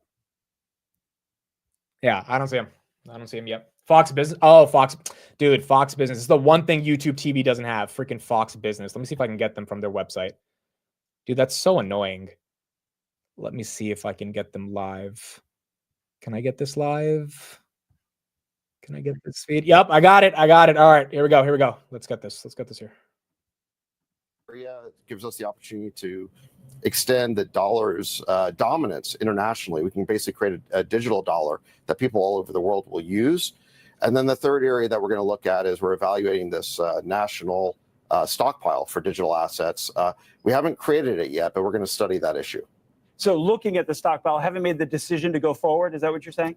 That's correct. Yeah, we're going to evaluate that. We have not decided to do it yet. But we need to study that. Is crypto an asset or a currency then? Well, when you're talking about digital assets, it can be multiple things. I mean, you've got digital assets that are securities. You've got digital assets that are commodities. You've got digital assets that are collectibles like NFTs or meme coins. So, you're talking about a whole vast area of innovation. And so digital assets can be a number of different things. And that's why you need a clear regulatory framework that says, which areas are which. What are the definitions? And that's what founders need. Founders just need clarity around those definitions. They need to know what the rules of the road are so that they can abide by those rules and be confident that if they succeed in the United States, they're not going to get arbitrarily prosecuted. So how far is the U.S. behind, do you believe, the rest of the world, and how fast will this help catch up? We're going to catch up really fast. I mean, the innovation was starting to move offshore. There are places like Singapore, even places in Europe that were ahead of us. But now I think it's going to change very fast. Really, if you look at Silicon Valley and the technology industry in general, the U.S. leads in virtually every category, and crypto is one of the few exceptions. And I think that's going to be very, very quickly rectified because of President Trump's executive order today. I want to get your take on the Trump coin, which started right before he took office. Are you concerned about a conflict of interest there? I don't think so. I think the Trump coin is a collectible. Like I mentioned, there's different categories of digital assets. That's a collectible. It's like a baseball card or a stamp. People buy it because they want to commemorate something. So this is just my personal opinion. I'm not a regulator, but my personal opinion is that it's totally fine. So this executive order bans agencies from developing a central bank digital currency. Why is that? Well, CBDCs are a real threat to freedom and liberty. What you're talking about there is moving to a central bank digital currency that would be run out of Washington by the Fed and would basically gradually replace cash and catalog everybody's transactions. And it could lead to new laws and dictates about how people spend their money. So I think people are very concerned that could be an Orwellian path to go down. No one wants to go down that path. And I think we can create stable coins, basically digital dollars, without doing that. So the executive order is really clear. We want to create a regulatory framework for stable coins, but we don't want to go down the path of CBDCs. But a digital currency for a government could be competition to Bitcoin. Did that play into that decision? Well, I mean, any government can create a stable coin. So, but I think the U.S. Dollar is already the world's reserve currency. So I'm not really worried about competition there. I just want to extend, or I believe that what we should be doing is extending the dollar's dominance into digital areas, extend it online. And I think that could actually create trillions of dollars of demand for U.S. treasuries. It could be really useful to us in basically supporting our debt and also bringing down long-term interest rates. David, in the last 30 seconds we have, you are also the AI, the artificial intelligence czar. The executive order was signed on that, making U.S. the capital of artificial intelligence. What does that mean going forward? Well, like the president said at Davos today, we want to be number one. We want to be the global capital in artificial intelligence as well as crypto. These are two areas that are absolutely vital for the future. They're both cutting edge technologies. The Biden administration had passed this 100-plus page EO of burdensome regulation. It was just unnecessarily cumbersome. The industry hated it. They were complaining about it. President Trump promised to rescind that Biden EO. He's done that now, and we're going to replace it with something much better. Taking the gloves off, we'll see, and we'll see what comes out of what you guys decide. Wow, there you go. Sachs talking about the reserve. Sachs talking about common sense digital asset legislation. Sachs talking about driving treasury demand, which would be massive to lower the yield on that 10-year and as a result, lower interest rates. I mean, he's talking macro, he's talking crypto, and he's talking essentially the talking points that the stock market wants to hear, which is that there are going to be other ways to be able to generate demand, not only to bring down bond yields, but also to be able to lift up other industries like the crypto industry, which obviously based on different crypto products, crypto proxies, lots of investors tend to care about. It's kind of wild. I agree, as Matthias says right here, it's crazy to hear this level of crypto competence in Washington. I mean, we got nothing like this. Absolutely nothing like this. David Sachs would not even be invited to step on the front lawn of the White House 4 years ago underneath Biden. This is a whole different world. This is a whole different world. I mean, it's kind of crazy, bro. It's kind of crazy how much things have changed. Like, this is real legislation, real executive orders happening within days of him. I mean, Ross Ulbricht got pardoned 2 days ago. I don't think we covered it too much, but I think Kraken Exchange sent him 600 grand of money in Bitcoin to get him on his feet. There are some videos of him hugging his wife and his mother. He's been in jail for the past 9 years. There was a stat I saw yesterday that was crazy. The Silk Road had done 600. I'm forgetting the number. Some of you guys might have the number, but 600 or 600,000 Bitcoin in transactions. Like, they earned Bitcoin as a fee for enabling transactions. That's how the platform worked. That would be worth like $60 billion today. That was a stat. There's Ross hugging his family. So this dude would be one of the wealthiest people on the planet if he had a majority of ownership of the Bitcoin that they generated. 600,000. Okay. So they would have generated, 600,000 Bitcoin they would have generated from the Silk Road platform, equivocating to about $60 billion, which is, a decent amount of money. But instead, he was in jail for 9 years, which is just a totally different world. A totally different world than what we're in today. All right, folks, that is it. Exciting market close. Robinhood got the $50 close 3 days in a row. Palantir almost got the $79 close. SoFi did get the $18 close. Palantir, by the way, up after hours, 79.15. Meta, all-time highs. Tempest up 9%. Hood, 50.39 after hours. You got Rocket Lab up another 7% on the day. And tech earnings officially start next week, January 29th. We got Meta, Microsoft, Tesla, and then JPow speaking. NVIDIA ended green as well, 147.22. Not bad at all. And then the S&P 500, all-time highs. All-time highs.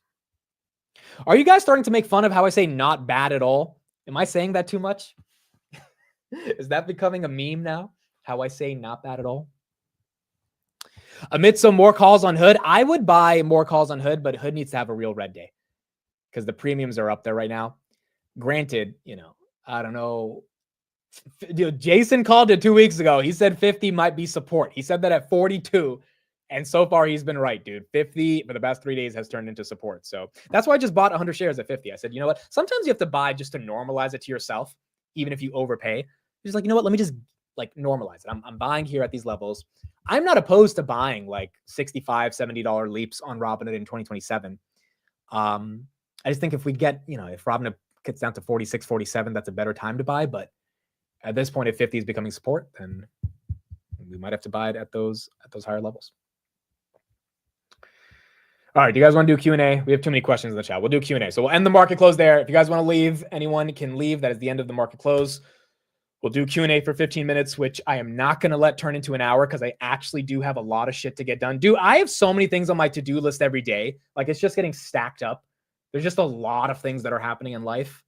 Oh, I do have a request. Okay, so before everyone leaves, I have a request. But that's the end of the market close. If you're in the Bay Area and you are good at videography, I need someone to help me set up a little bit of a podcast studio. The company that I'm interviewing, the CEO, we were going to do a studio, but he emailed me today and he says he wants to do it at the headquarters instead. If anyone is in the Bay Area, hit me up on Twitter. I will pay. I need someone who can set up 3 cameras, one on me, one on him, one in the middle, and then 2 microphones. That's it. I would rather pay someone than do it myself because I know I'm going to mess it up somehow. And also I just don't want the stress of having to set up everything at the headquarters. I need someone who's local. I will pay. Message me if you are good at videography at all and you just know how to set up basic. I mean, really, I just need someone to set up the 3 cameras, make sure the cameras don't die while we're doing the recording, and then 2 microphones. They could be stand-up microphones or they could be the ones that you clip onto your shirts. And I would really, really appreciate it if anyone can hit me up.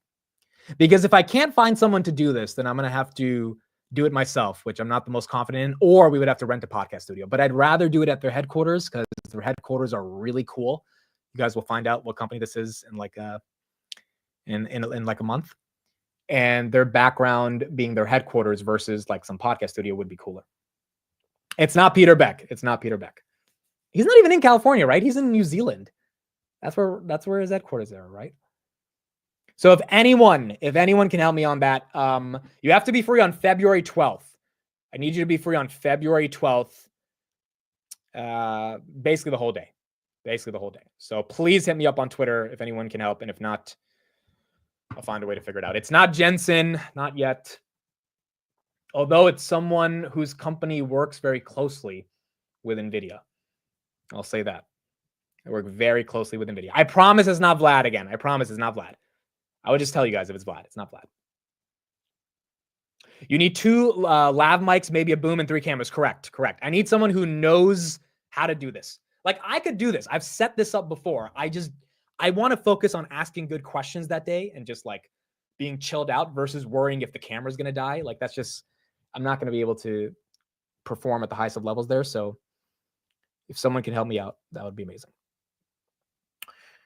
Mario says, my friend's a YouTuber in San Jose. He is pretty big. I can have him help. Yes, please just hit me up on Twitter. Or this is my email, just amit@dailypalantir.com as well, if anyone wants to email instead. And we'll get this started. It's not Archer. It'll be cool though. It'll be a cool one. Pay for my ticket from Israel and I will do all the video. Dude, I wish I could. That's a little bit out of the budget right now. I'm funding all of this myself, so I gotta stay a little bit within the budget, but I will be able to pay. All right, Q&A. What questions did we have? Tesla and Meta are both going to happen on Wednesday. Both of them. Tesla, Meta, Microsoft, and JPOW on Wednesday. So that's going to be a big day. All 3 of those are going to be important. Amit saying we can leave, like we can't just mute him anytime. Well, I mute myself anyway, so it doesn't matter. Although I was good today. It wasn't too bad. Yesterday I messed up a couple times, but wow, so the not bad at all is becoming a thing on this channel, huh? Now when I say not bad, that's becoming a thing. Incredible. Somehow you guys find a way to make my vernacular turn into something else. Are you covering the Japan decision tonight? Yes. Not on YouTube, but on Twitter. So like 9:30, we'll get the results. The decision will happen at, let me give you the exact time right here. This should be the exact time. Yeah, 9 p.m. 9 to 9:30. 9 to 9:30. That's what I'm looking at right here. 9 to 9:30. Reuters is reporting there's a very good chance they raise rates. And it'll be the largest rate in 17 years for Japan. But again, I don't think the market's showing a negative reaction. It's priced in, dude. It's priced in. I don't think the market cares. But tonight we will cover. And we'll talk more about it in the morning as well. It is not my birthday, but thank you for those saying happy birthday. But it is not my birthday. Happy birthday, not bad. It's how you drag it out. Not bad at all. Is that dragging it out? That's dragging it out, man. That should be merged. Dude, what did I say the other day? I was like, honestly, to be honest, That was ridiculous, bro. I was like, honestly, to be honest, like that's the dumbest shit I ever heard, but that should be on a shirt. Honestly, to be honest.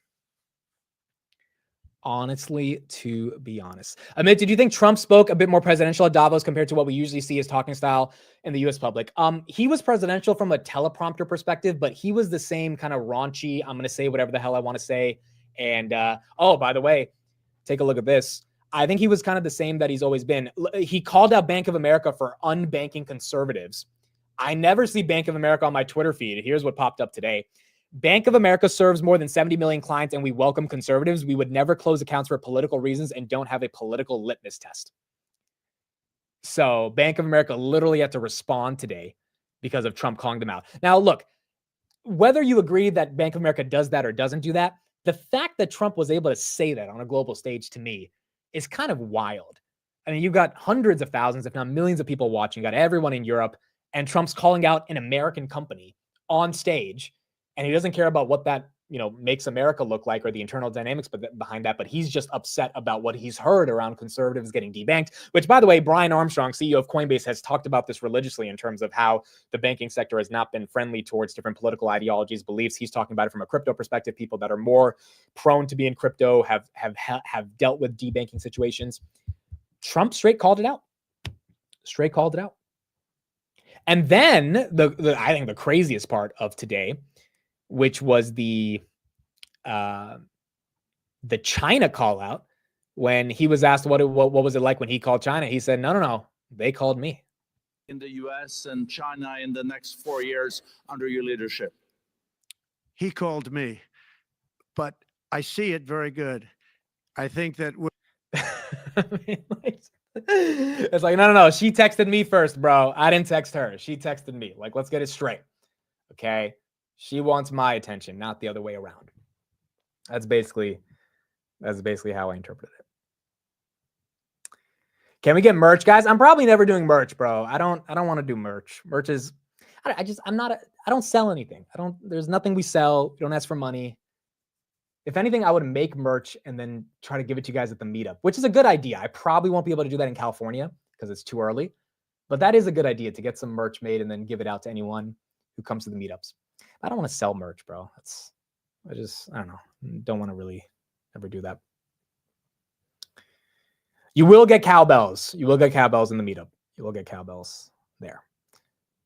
So at least you guys will get that. But I think I can definitely come up with some shirts or some fun stuff to give away at the meetups. I just got to get all of that in order. Dude, I have so many projects on my list. I got some stuff I'm working on that you guys don't know about. And that stuff is taking up some time as well. So it's just a lot of stuff, bro, every day. Outside of these streams, like as soon as I end the market open, I'm like, I've got a lot of shit to get done. But dude, before you know it, it's 3:40 and I'm like, holy crap, I got a market close coming up. Like, it's like the day just goes by so quickly, especially because we go late into the morning. And then after the market close, it's like 6 p.m. And I'm like, I still have so much shit to do that I have not finished. That's one of the things about being an entrepreneur that no one tells you. Like when you're managing your own schedule and you don't have to clock in, clock out, it's literally up to you. And you just have to like manage your time, which is not easy. It's not easy. And you just don't know how the day ends up playing out. He's gonna open a nail salon. Dude, I need to get another mani-pedi. It's been a month. It's time to do it. Amidst mansplaining adulthood. Okay, that's actually a good comment. That's actually a great comment. That's not a bad comment. It's not a bad comment. Well, Arnie and Matt and Amir be at the next Pound to Earnings. Probably not Amir because it's super early. Maybe. Arnie for sure usually joins. Matt, it depends on if he can get out of work. Definitely Couch Investor should make it. Arnie should make it. Steve's not going to make it. Steve's going to be a buzzkill if he did. If stock's up 10%, he's going to be such a buzzkill, bro. I don't know. We'll see who can make it, but definitely Arnie. Arnie will be there. He will for sure be there. Kindly, thank you for the kind super chat. Appreciate it.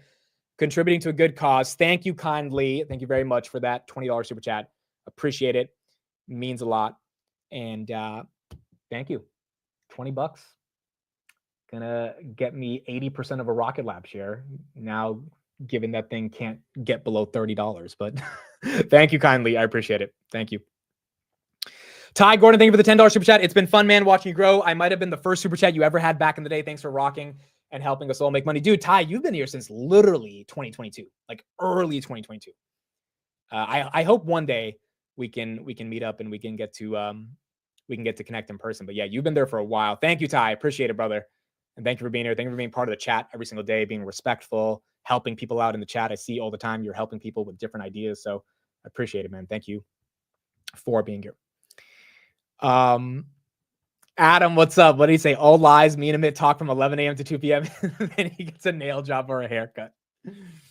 Yeah, me and Adam, we talk like every other day about new plays, different stuff we got going on. Not for 3 hours, but it ends up turning into at least a 45-minute conversation when one of us calls.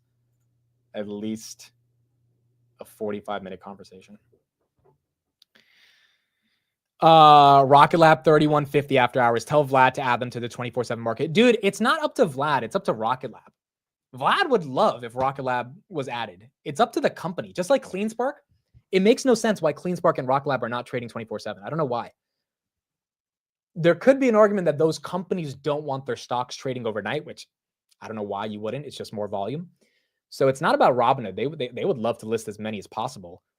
It's just about them getting it done. Same thing with SoFi. I don't know why SoFi wasn't listed for like a year, and then finally SoFi got listed.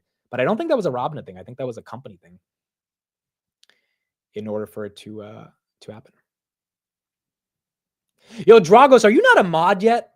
All right, we're going to change that right now, Dragos. I did not know you were not a mod. Let's make you a mod right now. I think we've been doing better in the chat too. Like in December, there were way too many scams and just like random shit that was getting pumped. So I think the mods have been doing a really good job keeping things in check. All right, Dragos, you're a mod. You're good. You are officially a mod. Thank you, brother, for being here. Appreciate it. You are now voluntarily not getting paid to do work in the chat. So yeah, see these comments. We needed to. No one ban on Beneficial. He's a mod. He's just making a joke right here. But it's been better. I remember there was this one day in December, bro. There were like 100 comments around some coin, and I had like no mods in the chat, and I was like trying to ban all of them. I was like, okay, we need mods. We need mods at this point. We have to have some mods. Steven, you gave a $5 super chat. My bad. I just saw it. Amit, I have a suggestion for the meetup on Boston. Do you want to hear it? When will you invite people for the stream for at least 1 minute? So I think, yes, I definitely want to hear the suggestion. I think it's a good idea to have people on the stream. Oh, you mean come on the stream on the show? That's what you're talking about. Oh, okay. I thought you meant have a stream at the meetup. The next time we do a super chill stream, we'll have the link in the chat, which I did say we would do every month. And we haven't done it yet in January, so maybe the end of the month we'll do that. No Jaeger though. No Jaeger will be involved. No Jaeger. But Steven, DM me on Twitter for your idea as well. So I'll see the idea on Twitter, so that I can at least read your idea that you have.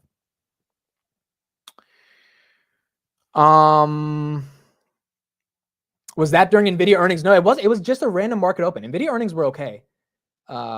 Even though we had 19,000 people in NVIDIA earnings. So you would expect some spam, but that was fine. It was just a random market open where it was a bunch of spam comments, and it was hard to deal with it.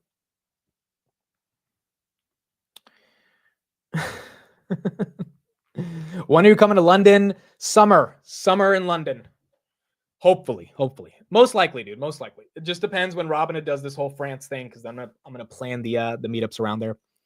I'm gonna have to do some work though, because planning a meetup now that I know how I want to do it, there is some work involved to get it set up, and I'm gonna have to communicate with like areas in London to do a meetup. By the way, if you're in London and you know a good pub or a good lounge or something to book, because I know nothing about that area, just DM me on Twitter. I would love all the help in the world if people can suggest stuff. Like Palo Alto, dude. I've been to California so many times, so I kind of think I know how to navigate California very well, especially the Bay Area. I've been to the Bay Area way more than LA. So even booking a place, like I feel pretty competent enough to be able to figure that out. But I know nothing about the UK, so we're gonna have to figure that out. Yeah, Tess, you're gonna have to help me on this. Tess, you're gonna have to give me some ideas on how we set up this UK meetup as well. I'll be in London this summer. Hopefully, I can catch it. All right, that's awesome. Whoever's there, that'll be fun, dude. It's gonna be a lot of traveling this year. A lot of freaking traveling. When's the Houston meetup? Hopefully in May, April, May, June. That is when I'm thinking of the Texas meetup, which would have Austin, Dallas, and Houston for like 1 week. So hopefully we can do it then. Where's Derek, bro? Derek's been working. Derek's been freaking working. Again, I can't even describe everything he's been doing, but let's just say his startup is already like they're in go mode. They're in like scale, go, get your ass to work. They've already started signing deals. Like these guys are like hyper scale, moving fast. He has his first board meeting today with the board of directors at the startup. So yeah, he's been busy, bro. He hasn't even been day trading or looking at stocks. He's just been like so into his startup. So he might make an appearance at the California meetup. He might, because he's out there in Palo Alto for the startup. So he said he might be able to make it if the dates line up. But we just, we're gonna have to see if the schedules work. But it would be cool for you guys to meet him in person. That would be super cool too. But we're not sure if he's gonna be there. Are you invested in a startup? Yes. And now I feel like I should have put more money in, bro. The way he's describing this shit. Put in 25 grand. I was like, all right, let's just see if this can play out. Where has Arnie been? So Arnie's been traveling. Arnie went to a Switzerland investor conference 2 weeks ago. I think he went to Spain last week. He's been like, he's been having fun, bro. Like Arnie has this is what people get confused about Arnie. Arnie had a lot of shares of Palantir. Arnie doesn't do YouTube. He doesn't have a job, so he doesn't have like traditional income. So he sold a decent chunk of it, 2,000-3,000 shares of 64. And so, he's sitting on a couple $100 grand and he's traveling the world. It's kind of this was a stock that he was buying aggressively at $6. Stocks at basically 80. He was able to take some well-deserved profits, and now he's traveling the world. I mean, it's pretty cool, bro. It's kind of the dream when it comes to this whole financial freedom. And this is what happens when you go all in. He literally went all in. I mean, every other position that he had very tiny positions, trimmed them, just went all in on Palantir, and helped him basically live off of it. So super, super, super cool stuff for him. I don't think he's making the weekly again this week because I think he texted me saying he's still traveling. So he is enjoying his life. Drago says, I'm going to need someone to come sell Palantir for me when it's time. I was making that joke the other day. I was like, I'm going to have my kids sell Palantir, and even when they sell it, I'm going to be mad at them. So we're going to see. We're going to see when this ends up happening. But it's the same thing with Hood. Someone asked me the other day, are you interested in selling Hood? I'm like, no, bro. Like these are two companies, Hood and Palantir. It's hard to find names like this.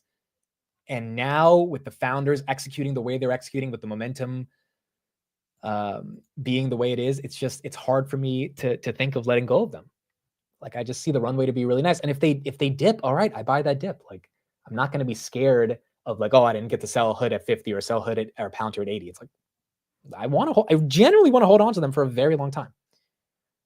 And so there's no desire to necessarily sell them. When did you watch Westworld? I watched Westworld in 2018. I watched them. This is when my ADHD wasn't too crazy. I watched Westworld back in 2018. I think I was like 22 years old, 21 years old. And I really liked the concept of it. But then season 2 was a little and then season 3 was just like, what is going on, bro? They ruined that show. Absolutely ruined it. They had the Breaking Bad guy who I loved, Aaron Judge, I think is his name. And then I was like, why is this guy here? They mixed it with the real world. And I was like, this is weird. It doesn't make sense.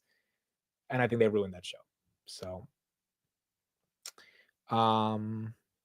yeah, I did like that show, but then it ended up being bad. Elon's ex-wife, Tallulah Riley or something is his name. She was on the show as well. She was one of the she was one of the like AI creatures there. Literally, that you called them a creature. Tallulah Riley, yes, Tallulah Riley. She was on the show. So, yeah, I thought it was a good show. Thought it wasn't too bad. Aaron Judge is a Yankee dude. Okay, who am I? What's the guy's name from Breaking Bad, bro? Oh, Aaron Paul. Oh, shit. How did Aaron Judge, dude? I don't even like baseball. Where did Aaron Judge come from? That's weird. She was the hot robot. Yeah, she was the hot robot. That came out of nowhere, bro. Aaron Judge. That's wild. That's wild. Nonetheless, I didn't like season 3. I didn't love it. All right, I think that's it. I got to get out of here. I have work. This has been 30 minutes. I said I would do 15 minutes. I really do have to get so much stuff done.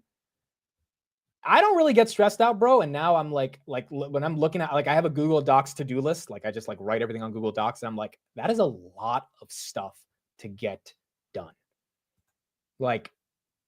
I'm thinking, like, I want to pull an all-nighter to get all this stuff done just to get out of the way, but I can't pull an all-nighter because then I'll be dead on the market open. Like, so I kind of have to sleep too. So just have got so much shit to do. Grinder is not work. It's not Grinder. It's actually getting a ton of stuff done. Is your first point to make I'm not the only one that does a checklist, right? Like, I feel I've done this since I was like in middle school. Like, I write everything down that needs to get done. And it just makes me feel better when I get to like cross off something that got off the list. You know, it's so funny. My mom, she's been wanting me to get a planner for my whole life. And she's so sad that I don't have a planner. But it's funny because, like, what do you do on a planner? You plan out your day and then you cross out, jot down notes, all that stuff. I do that on random Google Docs that are not organized, or the Notes app on my phone. Like, it's the most unorganized way to try to organize your day. But I refuse to get a planner because, like, I never followed through with actually having a planner.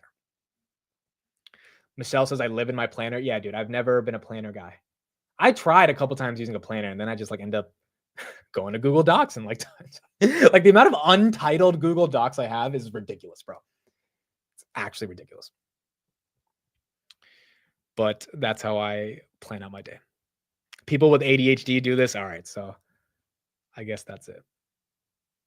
There's room on your brick wall for a whiteboard. Dude, I've been telling myself I need a whiteboard for the longest. I think I'm just going to order a whiteboard.